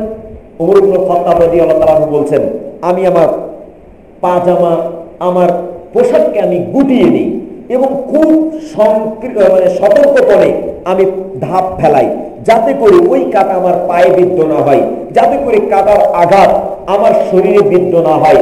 এই জন্য খুব সতর্কতার সাথে চলাচল করে থাকি। উবাই ইবনে কাব রাদিয়াল্লাহু তাআলা আনহু বলছেন, আপনার প্রশ্নের উত্তরের মাঝেই আপনার প্রশ্নের উত্তর রয়েছে। আমি যে প্রশ্ন আপনাকে করেছি, আপনি যে উত্তর দিলেন, আপনার প্রশ্নের উত্তরটা আপনার উত্তরের মাঝে রয়ে গেছে। সেটা হলো কি? তাকওয়া হলো ওই জিনিস, আপনি যখন জমিনে চলাচল করবেন, আল্লাহ যেগুলো হারাম করেছেন সেই হারামগুলো থেকে আপনি ঠিক সেভাবেই নিজেকে বাঁচিয়ে রাখবেন এবং আল্লাহর আনুগত্যটা সেভাবেই করবেন। এটা হলো তাকওয়া। এই তাকওয়া বৈশিষ্ট্যের মাঝে, তাকওয়া একজন ব্যক্তির মাঝে আছে, একজন শাসকের মাঝে আছে, একজন ছাত্রের মাঝে আছে, একজন পরিবারের গার্জেনের মাঝে আছে। এটা বোঝা যাবে কিভাবে? এটা বোঝার একটা সবচেয়ে গুরুত্বপূর্ণ উপায় হলো যে সকলেই যখন তার কাজটাকে, সময়টাকে আমানত মনে করবে। একজন শাসক যখন তার এই দায়িত্ব পালন করাটাকে আমানত মনে করবে, যখন তার এই দায়িত্বটাকে আমানত হিসেবে গ্রহণ করবে, তখন সে আর জনগণকে ফাঁকি দিতে পারে না, তখন সে আর অন্যায় বিচার করতে পারে না, তখন সে আর জনগণের মাল আত্মসাৎ করে নিজের রাজপ্রাসাদ গড়তে পারে না। এই জন্য তাকওয়া তখনই বোঝা যাবে যে ওই ব্যক্তি তাকওয়াবান, ওই শাসক তাকওয়াবান, যখন সে প্রজাদের তার দায়িত্বটাকে যখন সে আমানত হিসেবে গ্রহণ করবে। একজন ছাত্র যখন সে পড়বে, তখন এই পড়ার সময়টাকে যদি সে আমানত হিসেবে মনে করে যে আমার এই সময়টা হলো আমানত, এই সময়ে যদি আমি খেয়ানত করি তবে আমার পক্ষে আদর্শ ছাত্র হওয়া সম্ভবপর হবে না। এজন্য ওই ছাত্র যদি ওই সময়টাকে আমানত হিসেবে গ্রহণ করে, তবে ভবিষ্যতে ওই ছাত্রটা একজন আদর্শ ছাত্র হিসেবে গড়ে উঠতে পারবে। ঠিক অনুরূপ ভাবে একজন শিক্ষক, তিনি হলেন তার সময়টাকে যদি তিনি আদর্শভাবে কাজে লাগান, তার সময়টাকে যদি তিনি আমানত মনে করেন, যতক্ষণ পর্যন্ত তিনি টিচিং দেন, সেই সময়টাকে যদি তিনি আদর্শ বা সেই সময়টাকে আমানত মনে করেন, তবে তিনি ছাত্রদেরকে তার পরিপূর্ণ জ্ঞান থেকে শিক্ষা দিবেন, মোতালা ভালো করে করবেন, ছাত্রদেরকে আল্লাহর নিমিত্তে শিক্ষা দিবেন, এভাবে শিক্ষা দিবেন। এটা যদি আমানত মনে করে, একজন ব্যক্তি যখন তার নিজের পরিবারের উপরে দায়িত্ব পালন করাটাকে আমানত মনে করবে, তখন পরিবারের লোকদেরকে তিনি ঠকাতে পারেন না, পরিবারের মেয়েকে ঠকিয়ে ছেলেকে বেশি দিতে পারেন না, ছেলেকে ঠকিয়ে বড় ছেলেকে বেশি দিতে পারেন না, যদি তিনি পরিবারের ওই দায়িত্বটাকে আমানত মনে করেন। অনুরূপভাবে একজন ব্যক্তি তার অঙ্গ প্রত্যঙ্গের, এই হাত, পা, চোখ, কান, নাক এবং তার কালাম, কথা বলার শক্তিকেও যদি আমানত মনে করে, তবে এটাকে সে বাজে কাজে ব্যবহার করতে পারে না। এই কথাগুলি বুঝেছিলেন সিদ্দিকে আকবর রাদিয়াল্লাহু তাআলা আনহু, যার কারণে তিনি এই কাজগুলি গ্রহণ করেছিলেন, তিনি এগুলি পঙ্খানুপুঙ্খ রূপে পালন করেছিলেন। আমরা আপনাদের বলছিলাম যে রোম দেশে আবু বকর রাদিয়াল্লাহু তাআলা 5টা বাহিনী প্রেরণ করেছিলেন, যাদের নেতৃত্বে 1 নম্বর ছিলেন সুরাহবিল ইবনে হাসানা, 2 নম্বর আমর ইবনুল আস, 3 নম্বর ইয়াজিদ ইবনে আবি সুফিয়ান, 4 নম্বর খালিদ ইবনে সাঈদ ইবনে আল আস, আর 5 নম্বর ছিল আবা উবাইদা ইবনুল জাররাহ রাদিয়াল্লাহু আনহুম আজমাইন। এই 5টা বাহিনী পরস্পর রোমবাসীকে পরাস্ত করতে আবু বকর রাদিয়াল্লাহু তাআলা প্রেরণ করেছিলেন, কিন্তু 5টি দলই পরাজিত হয়েছিলেন। পরবর্তীতে খালিদ বিন ওয়ালিদ 6ষ্ঠ বাহিনী নিয়ে গিয়েছিলেন, সেখান থেকে তিনি বিজয় ছিনিয়ে এনেছিলেন। আসুন, আবু বকর রাদিয়াল্লাহু তাআলা তার ব্যথা আরো তীব্র থেকে তীব্রতর হতে লাগলো, এমনকি তিনি যে বিষ খেয়েছিলেন এই বিষ তাকে বিছানায় শায়িত করলেন। এক পর্যায়ে ডাক্তার এসে, মানুষের সাহাবায়ে কেরাম আসলেন, আসার পরে বলছেন, খলিফাতুল মুসলিমিন, আপনি কি ডাক্তার দেখিয়েছেন? তিনি বলছেন যে হ্যাঁ, আমাকে একজন ডাক্তার দেখেছেন। সে ডাক্তার বলছে যে ডাক্তার কি বলেছে আপনাকে, আপনার ডাক্তার আপনাকে কি বললেন? তখন বলছে, ইন্নী ফাআলুল লিমা ইউরিদ, আমার ডাক্তার আমাকে বলেছে আমি যেটা করার ইচ্ছা করে সেটা করেই ছাড়ি, এটা বাধা প্রদানকারী কেউ নেই। এখান থেকে তিনি উদ্দেশ্য নিয়েছিলেন তার ডাক্তার অন্য কেউ নন, তার ডাক্তারকে স্বয়ং মহান আল্লাহ। তিনি তার ডাক্তার বেছে নিয়েছিলেন আল্লাহকে, কারণ তিনি মৃত্যুবরণ করবেন এটা বুঝতে পেরেছিলেন। তাই তিনি বলছেন যে আমার ডাক্তার আমাকে বলেছেন, ইন্নী ফাআলুল লিমা ইউরিদ, আমি আল্লাহ যা ইচ্ছা করি তা করেই ছাড়ি, তা করি ভালো মতোই তা বাস্তবায়ন করি। আমার ডাক্তার এটা বলেছে। তিনি আল্লাহ রাব্বুল আলামিনের উদ্দেশ্য করেছিলেন। এখানে সাহাবাই কিরাম পরবর্তীতে আবু বকর রাদিয়াল্লাহু আনহু তার পরবর্তী জিন্দেগির জন্য প্রস্তুতি নিতে লাগলেন, আর মুসলমানদেরকে ওসিয়াত করতে লাগলেন যে তোমাদের পরবর্তী খলিফা হিসেবে যিনি আসবেন তিনি হবেন ওমর ইবনুল খাত্তাব। তাকে ওমর ইবনুল খাত্তাব রাদিয়াল্লাহু আনহুকে লক্ষ্য করে আবু বকর রাদিয়াল্লাহু আনহু ওসিয়াত করলেন ভালো এবং ন্যায় নিষ্ঠা আদায় করতে বললেন, প্রজাদের হক আদায় করতে বললেন। এভাবে বলার পরে আবু বকর রাদিয়াল্লাহু আনহু এই পৃথিবী থেকে চিরবিদায় নিয়ে পরপারে নবীর সান্নিধ্য আল্লাহ রাব্বুল আলামিনের সান্নিধ্যে চলে গেলেন। আর আবু বকর রাদিয়াল্লাহু তাআলা ওমর রাদিয়াল্লাহু তাআলাকে আরো বললেন যে বাইতুল মাল থেকে আমার বাড়িতে আমার পরিবারের জন্য যে সম্পত্তি থেকে যাচ্ছে এগুলি আল্লাহর রাস্তায় বিলিয়ে দিবে তথা বাইতুল ফান্ডে আবার ফেরত নেবে। এবং তিনি মানুষের প্রতি দয়া করতে আবু বকর রাদিয়াল্লাহু তাআলা ওমর রাদিয়াল্লাহু তাআলাকে ওসিয়াত করলেন। অতঃপর আবু বকর রাদিয়াল্লাহু তাআলা মৃত্যুবরণ করার পর সাহাবায়ে কেরাম তাকে গোসল দিলেন। গোসল দেওয়ার পর তাকে দাফন করা হলো, আর তার দাফনটা ছিল নবী সাল্লাল্লাহু আলাইহি সাল্লামের পার্শ্বে। এই জন্য আয়েশা রাদিয়াল্লাহু তাআলা আনহার কামরায়। আর আল্লাহ রাসূলের ওই কথাটা বাকি থেকে গেল, লাউ বুজিনা ঈমানু আবি বকরিন বিঈমানি আহলিল আরদ, জমিনের সমস্ত মানুষের ঈমান যদি এক পাল্লায় রাখা হয় আর আবু বকরের ঈমান যদি আরেক পাল্লায় রাখা হয়, লা রুজ্জাহাত কাফাতু আবি বকর, তবে অবশ্যই আবু বকরের পাল্লাটাই কি হবে? ভারী হবে। এই কথাটা বাকি থেকে গেল, এর সাথে আর কারো তুলনা করা চলে না। আবু বকর রাদিয়াল্লাহু তাআলা আনহু সেই দিনই মৃত্যুবরণ করার পর যে সাহাবায়ে কেরাম বুঝতে পারলেন যে নবী সাল্লাল্লাহু আলাইহি সাল্লামের কথা আসলেই বাস্তবায়ন হয়েছে। নবী সাল্লাল্লাহু আলাইহি সাল্লাম যা বলেছেন তাই, আবু বকরের সমকক্ষ হবে এমন কোনো ব্যক্তি আমাদের মাঝে নাই। এবার আসুন আবু বকর রাদিয়াল্লাহু তাআলা আনহুর খলিফা থেকে বা খেলাফতের থেকে আমরা যে শিক্ষাগুলো অবলম্বন করব। আবু বকর রাদিয়াল্লাহু তাআলা আনহুর এই যে সৈন্যবাহিনী প্রেরণ করার মাঝে আপনার আমার জন্য অত্যন্ত কতিপয় কিছু গুরুত্বপূর্ণ শিক্ষা রয়েছে। যেমন এই যে আপনার আমার সমাজে যেগুলি চলে ইসলামের নাম দিয়ে অথচ সেগুলি অনইসলামিক কাজ, এগুলোর বিরুদ্ধে যিনি একজন শাসক হবেন, একজন নেতা হবেন, তার দায়িত্ব হলো এগুলিকে দমন করা। এইগুলি যদি দমন করতে না পারেন তবে বুঝতে হবে আপনি আমি মুসলিম স্টেটে নই, বরং আপনি আমি অরাজকতা একটা পরিবেশে বসবাস করছি। যদিও আমরা এই মুহূর্তে আমরা বিভিন্ন অপরিস্থিতি বা আমাদের পরিস্থিতি আমাদের অনুকূলে নয়, এই অনুকূলে আনতে হলে আপনাকে আমাকে কার্যকরী ভূমিকা পালন করতে হবে। এটা গেল এক নাম্বার। দুই নম্বরে আমরা বলবো যে আমানতদারিতা। যে আমানতদারিতার কথা আমরা বলছিলাম, হয়তো আপনি আমি দেশের শাসক হতে পারবো না, হয়তো আপনি আমি একটা সমাজের শাসক হতে পারবো না, হয়তো আপনি আমি চেয়ারম্যান মোড়ল মাতব্বর কিছুই হতে পারবো না, কিন্তু আমরা একজন পরিবারের গার্জেন তো হতে পেরেছি। আমরা পরিবারের গার্জেন নই এ কথা কিন্তু আমরা কেউ বলতে পারি না। আবু বকর রাদিয়াল্লাহু তাআলা এই আত্মজীবনী থেকে আমাদের জন্য এই একটা অমীয় শিক্ষা রয়েছে। পরিবারকে অন্তত আমরা নেতৃত্ব সুচারুভাবে নেতৃত্ব দেওয়ার চেষ্টা করি। বিশেষ করে আমরা যারা পরিবারের নেতৃত্ব দিতে পারি না, আমরা তো অন্তত আমাদের অঙ্গ প্রত্যঙ্গের নেতৃত্ব দিতে পারি। হাত পা চোখ কান নাক এগুলোর নেতৃত্ব আমরা দিতে পারি। এজন্য আপনাকে জিজ্ঞাসিত হতে হবে, ইমামুন আদেল বলতে উনি ইমামুন আদেলের মধ্যে ওই ব্যক্তিরাও শামিল যিনি তার নিজের প্রতি ন্যায় বিচার করেন। আপনার হাতকে আপনি কিভাবে পরিচালনা করছেন, আপনি একজন শাসক। এই জন্য আল্লাহ নবী সাল্লাল্লাহু আলাইহি সাল্লাম বুখারীর হাদিসে বর্ণিত হয়েছে, যেটা মেশকাতের কিতাবুল ইমারত নেতৃত্ব সংক্রান্ত অধ্যায়ে নিয়ে আসা হয়েছে যে আলা কুল্লুকুম রাইন, তোমাদের প্রত্যেকেই দায়িত্বশীল, প্রত্যেককেই তার দায়িত্বের ব্যাপারে জিজ্ঞাসিত হতে হবে, প্রত্যেকেই তার দায়িত্বের ব্যাপারে জিজ্ঞাসা করা হবে। একজন পুরুষ তিনি তার পরিবারের গার্জেন, তিনি তার পরিবারের দায়িত্বশীল, তার পরিবারকে তিনি কিভাবে পরিচালনা করলেন এই ব্যাপারে তাকে অবশ্যই জবাবদিহিতার কাজ করায় জবাবদিহি করতে হবে। এজন্য আপনি আমি আপনার অঙ্গ প্রত্যঙ্গকে কিভাবে পরিচালনা করছি আপনি আমি ভেবে নিয়েছি যে এই ব্যাপারে আপনি আমাকে জিজ্ঞেস করা হবে না? অবশ্যই জিজ্ঞেস করা হবে। সেদিন আপনার আমার মুখ যখন মিথ্যা কথা বলবে, যেদিন মুখ বলবে যে না এগুলো কাজ আমি করি নাই, এগুলো বানোয়াটি কাজ, আল্লাহ মুখে খেতাব মেরে দিবেন, মুখে আপনার তালা লাগিয়ে দেওয়া হবে। যে কথা আল্লাহ রাব্বুল আলামিন ঐশী গ্রন্থ আল কোরআনুল কারীম সূরা ইয়াসিন এর 65 নম্বর আয়াতে আল্লাহ উল্লেখ করেছেন, আল ইয়াউমা নাখতিমু আলা আফওয়াহিহিম ওয়া তুকাল্লিমুনা আইদিহিম ওয়া তাশহাদু আরজুলুহুম বিমা কানু ইয়াকসিবুন। মহান আল্লাহ বলেন আজ বিচারের দিন, যেদিন বিচার হবে সেদিন মানুষকে তার পাপ যখন দেখানো হবে, আল্লাহ রাব্বুল আলামিন সবকিছু আপনি যখন অস্বীকার করবেন তখন একের পর এক আল্লাহ সাক্ষী পেশ করবেন।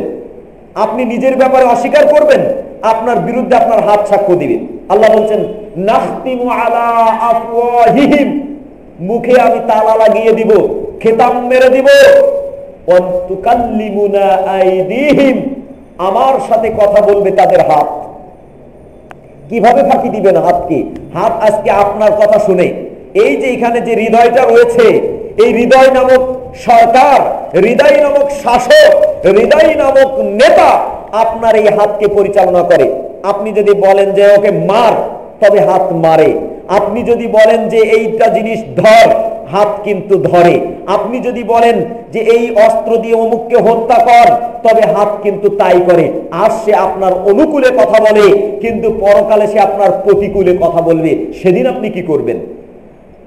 এই জন্য বলছি, আপনার এই সরকারটাকে ঠিক করেন, আপনার এই সরকার, এই নেতাকে ঠিক করেন। আপনার বডিতে একজন সরকার বসে আছেন, ওই সরকারটাকে আগে নিষ্কলুষ করুন, সরকারটাকে আগে হেফাজত করুন। ওই সরকারকে যদি আপনি সঠিক করতে পারেন, সে নারী হোক, পুরুষ হোক, বৃদ্ধ হোক, বৃদ্ধানী হোক, যুবক হোক আর যুবতী হোক, যেই হোক না কেন, এই সরকারকে যে ঠিক করতে পারবে না, সে কঠিন কিয়ামতের ময়দানে ধরা খাবে। আপনার এই আত্মা নামক, কল্ব নামক, হৃদয় নামক সরকারকে আগে ঠিক করুন, তাহলে হাত ভালো কাজ করবে। হাত অন্যায় কাজ করতে পারে না। অন্যের সম্পত্তি অন্যায় ভাবে টেবিলের তল দিয়ে নিতে পারেন না। অন্যের সম্পত্তি জোরপূর্বক পকেট থেকে বের করে নিয়ে দৌড় দিতে পারেন না, যদি আপনি এই সরকারকে ঠিক করেন।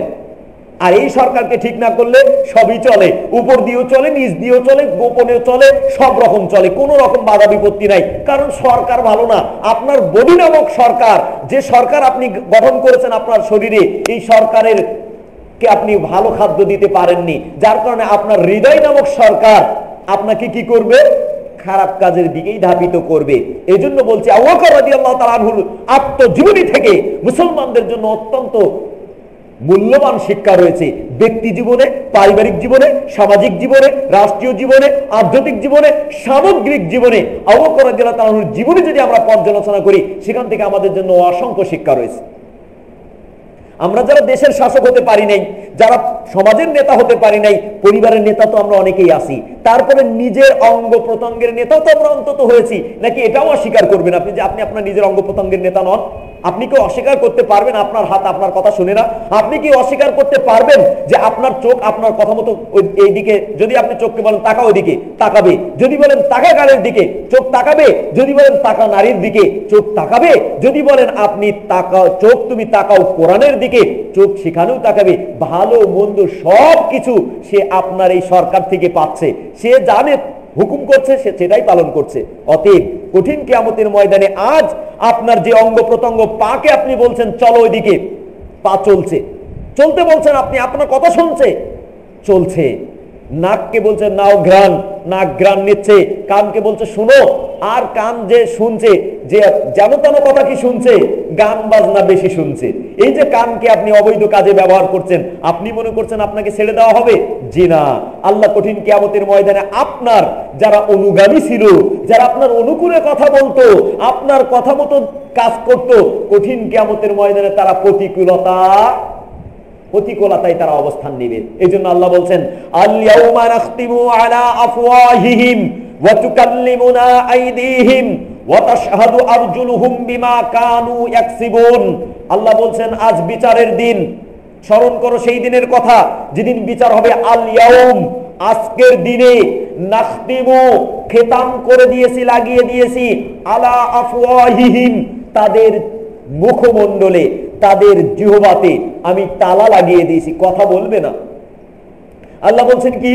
তুকাল্লিমুনা আইদিহিম, হাত আমার সাথে কথা বলবে, টপ টপ করে বলে দিবে এক এক করে, যে এই কাজ আমার দ্বারা করেছে, আমাকে বলেছে আমি করেছি, এই কাজগুলো করেছি। আজকে সে অস্বীকার করছে।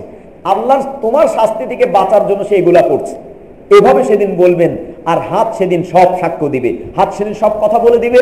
আর পা বলবে ওয়া তাশহাদু আরজুলুহুম, পা সেদিন সাক্ষ্য দিবে, হ্যাঁ হাত যা বলেছে ঠিকই বলেছে, কারণ ও আমার দ্বারা হেঁটে ওই জায়গায় গিয়েছে, অমুককে রাতের অন্ধকারে হত্যা করতে আমার দ্বারাই হেঁটে গিয়েছে, আর হাত রিভলভার চালিয়েছে, অতএব আমার দ্বারা সে সহযোগিতা নিয়েছে। পা সাক্ষ্য দিবে, হাত যা বলেছে সব ঠিকই বলেছে। বিমা কানু ইয়াকসিবুন, দুনিয়াতে যাই করেছেন তাই সেদিন তারা ব্যক্ত করবে। অন্য আয়াতে আল্লাহ রাব্বুল আলামিন বলেছেন ওয়াতাশহাদু আলসিনাতুহুম ওয়াতাশহাদু কাফাহু, তার হাত, তার দুই হাত, তার চামড়া সেদিন আল্লাহর সামনে সাক্ষ্য পেশ করবে। সেদিন সবাই আপনার বিরুদ্ধে যাবে। শুধু কি তাই, যে জমিন দিয়ে আপনি চলাচল করছেন জমিনও আপনার বিপক্ষে সেদিন সাক্ষ্য দিবে, যদি এই সরকারকে ঠিক করতে না পারেন। সরকারকে ঠিক করতে না পারলে আপনার হাত আপনার বিপক্ষে সাক্ষ্য দিবে, আপনার পা বিপক্ষে সাক্ষ্য দিবে, চোখ, কান, নাক সব আপনার বিরোধিতায় কথা বলবে। শুধু এটা দিয়ে আপনাকে অপরাধী প্রমাণিত করা হবে বিষয়টা এমন নয়, বরং আপনাকে অপরাধী প্রমাণ করার জন্য সেদিন আল্লাহ আরো কিছু পয়েন্ট, আরো কিছু বিষয় আল্লাহ মজুদ রেখেছেন। জমিন সেদিন কথা বলবে। জমিনে যেমন পত্রিকায় দিন তারিখ, কোন দিনের কয়টার সময় বের হয় এগুলো যেমন পত্রিকাতে লেখা থাকে দিন তারিখ সহ, ঠিক তেমনি ভাবে জমিনে আপনি কোথায় কি করেছেন না করেছেন জমিন সেদিন বিস্তারিত বর্ণনা করে দিবে।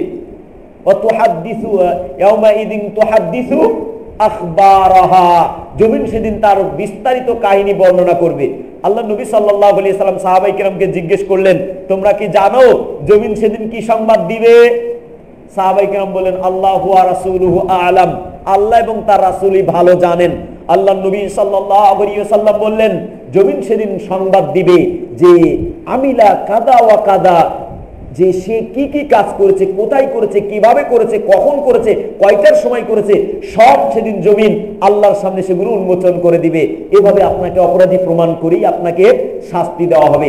অপরাধী প্রমাণ না করে কাউকে শাস্তি দেওয়া হবে না। আল্লাহ বলছেন ফালিয়াউমা লা তুযলামু নাফসুন শাইআ ওয়া লা তুজজাউনা ইল্লা মা কুনতুম তা'মালুন।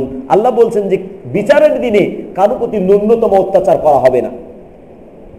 সেদিন আপনাকে অপরাধী প্রমাণ করেই শাস্তি দেওয়া হবে। এজন্য আমরা বলবো আবু বকর রাদিয়াল্লাহু তাআলা আনহুর আত্মজীবনী থেকে আমরা যেন ব্যক্তিগত জীবনকে গঠন করি, আমরা যেন আমাদের নিজেদের সরকারকে, আমাদের আত্মা নামক সরকারকে আমরা হেফাজত করি।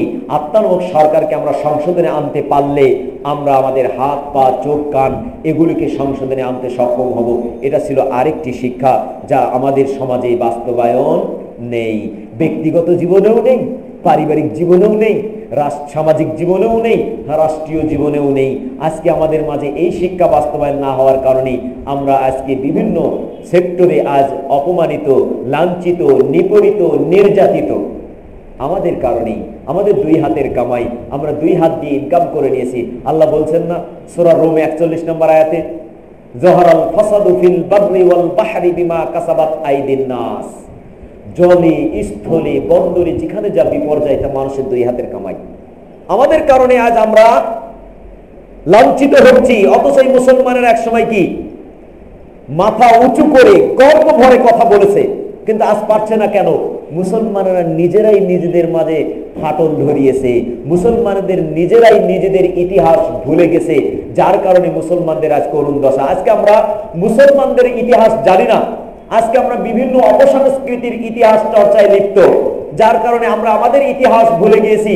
আমাদের কর্ম, আমাদের পূর্বে উত্তরসূরি ব্যক্তি যারা ছিলেন, যারা ইসলামের বলে বলিয়ান হয়েছিলেন, ইসলামের আদর্শে আদর্শিত ছিলেন, যারা সোনালী মানুষ ছিলেন, সোনালী মানুষের সোনালী ইতিহাস ভুলে আজ আমরা এই অপসংস্কৃতির ইতিহাস নিয়ে ব্যতিব্যস্ত, যার কারণে আমরা আমাদের ইতিহাস ভুলে আজ অপসংস্কৃতি চর্চায় লিপ্ত। এজন্যই আমরা আজ লাঞ্ছিত, অপমানিত, নিপীড়িত, নির্যাতিত, নিষ্পেষিত।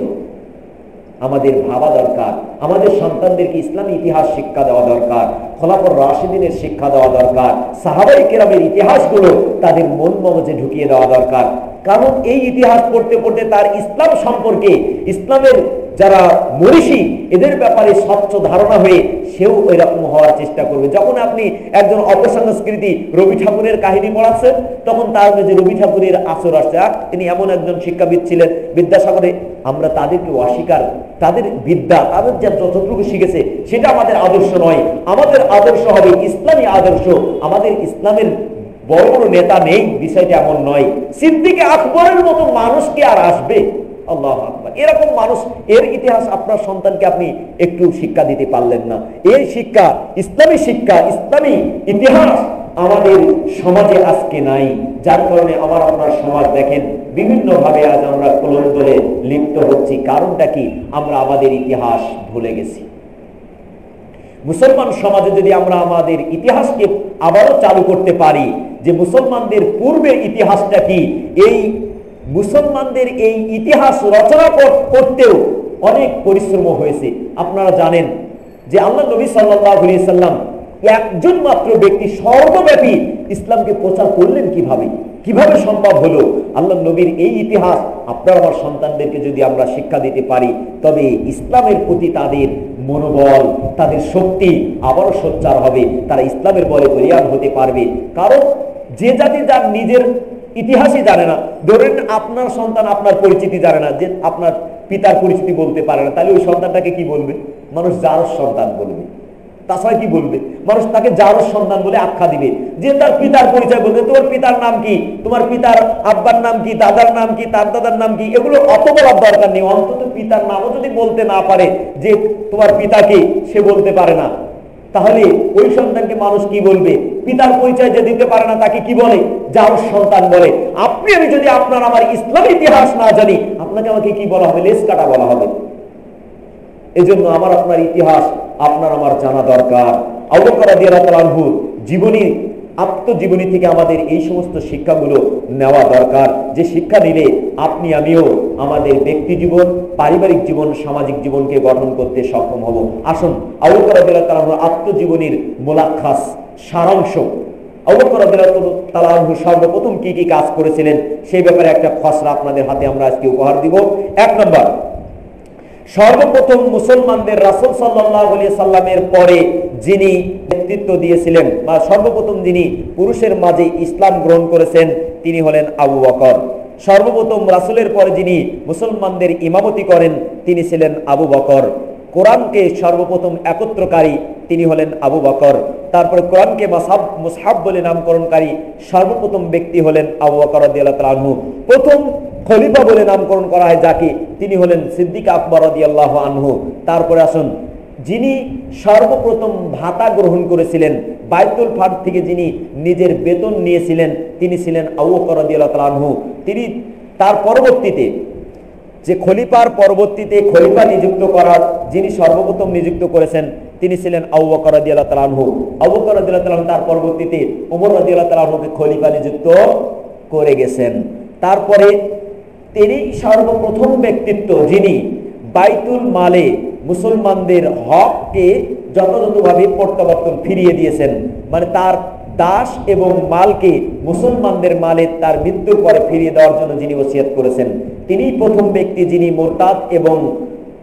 মুরতাদ এবং সালাত অস্বীকারী, জাকাত অস্বীকারী বা জাকাত ও সালাতের মাঝে পার্থক্য নিরূপণকারীদের মাঝে বিরুদ্ধে সংগ্রাম গ্রহণ করেছিলেন বা সংগ্রাম করেছিলেন। তিনি প্রথম পুরুষ যিনি সিদ্দিক উপাধিতে ইসলামে ভূষিত হয়েছেন। সিদ্দিক উপাধি সর্বপ্রথম দেওয়া হয়েছে আবু বকর রাদিয়াল্লাহু তাআলা আনহুকে।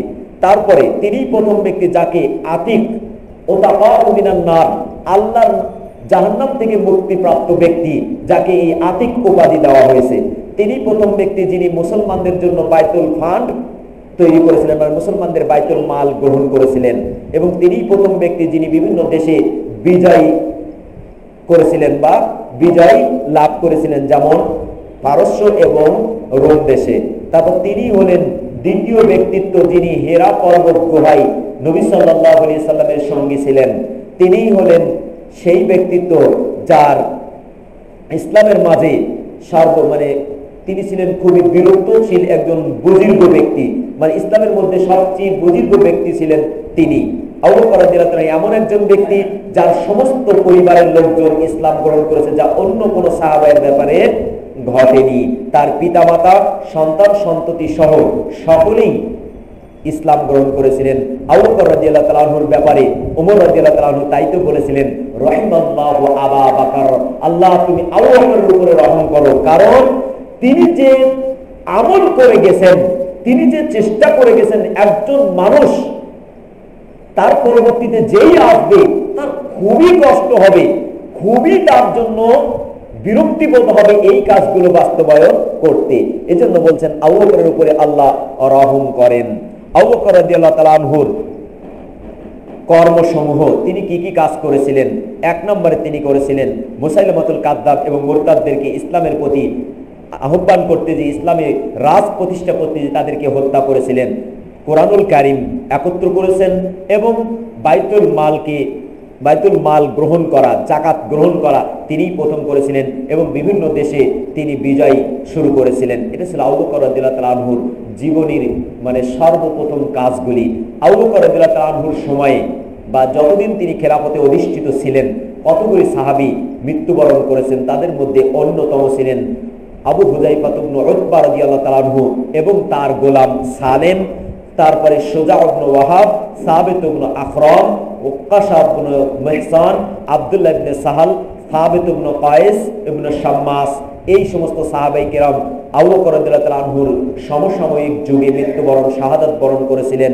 এছাড়াও আবু দুজানা, সেমাক ইবনে হারসা, হেরাসা, আব্বাদ ইবনে বাশির বা আব্বাদ ইবনে বিশর, ইয়াজিদ ইবনে কায়েস, মালিক ইবনে আমর, আত-তুফাইল ইবনে আমর ইবনে দাউসি, আব্দুল্লাহ ইবনে মাখরামা, সাইব ইবনে উসমান ইবনে মাদউন, আবু উকাইনুল আনসার, মাআন ইবনে আদি এবং এছাড়াও আরো অন্যান্য সাহাবী যাদের সংখ্যা ছিল 70 জনের অধিক সাহাবী আল্লাহ রাসূল সাল্লাল্লাহু আলাইহি ওয়াসাল্লামের সাহাবায়ে কেরাম আবু বকর রাদিয়াল্লাহু তাআলা আনহুর যুগে মৃত্যুবরণ করেন।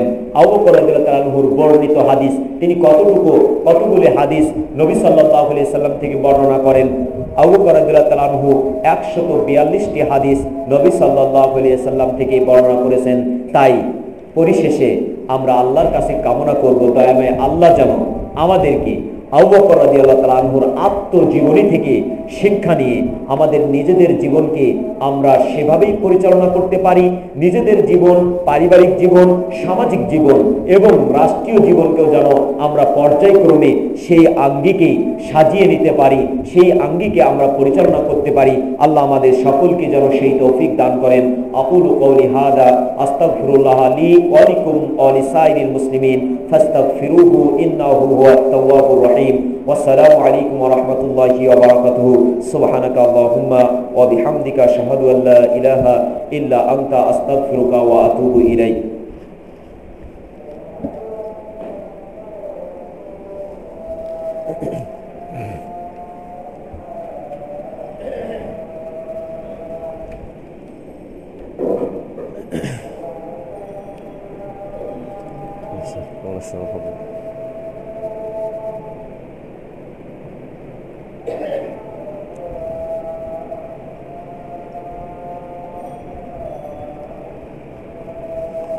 কেমন আছে?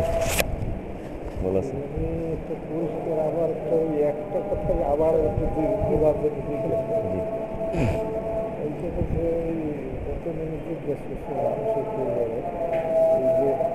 কখন তো আমরা অতটা বুঝতে পারি না। এই যে দেশকে যে রয়েছে পড়িয়ে টরিয়ে যে জীবনে একবার দিল হয় না দিল এইরকম একটা বোঝা দিল। হঠাৎ করে যখন এখন এই পরিবেশে এসে দেখলাম যে একবার মনস্থ করছে যে আকিক যেতে পরে এই পরিবেশে দেখছি যে এখন তো হবে না, এখন সাদকা হবে। এই যে সদকাটা দিবে, কারণ ওইটার পরিবর্তে যখন সদকাটা, এটা তো মানতের না, মানে একটা সদকা ইখতিয়ার। হ্যাঁ, এইটা কিভাবে দিলে সাদকার জিনিস যারা প্রাপ্য, মানে ধরেন মাদ্রাসা মসজিদ পায়, মসজিদেও দিতে পারে, মসজিদের ফ্যান কিনে দিলেন, মসজিদে একটা কিছু করে দিলেন, সাদকা।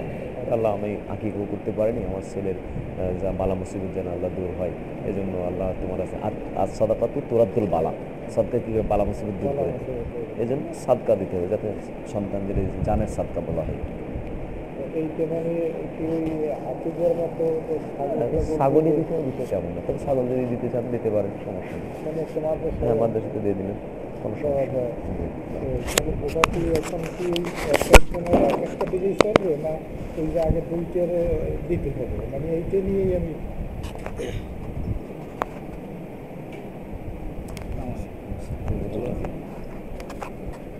এটা ক্লিয়ার।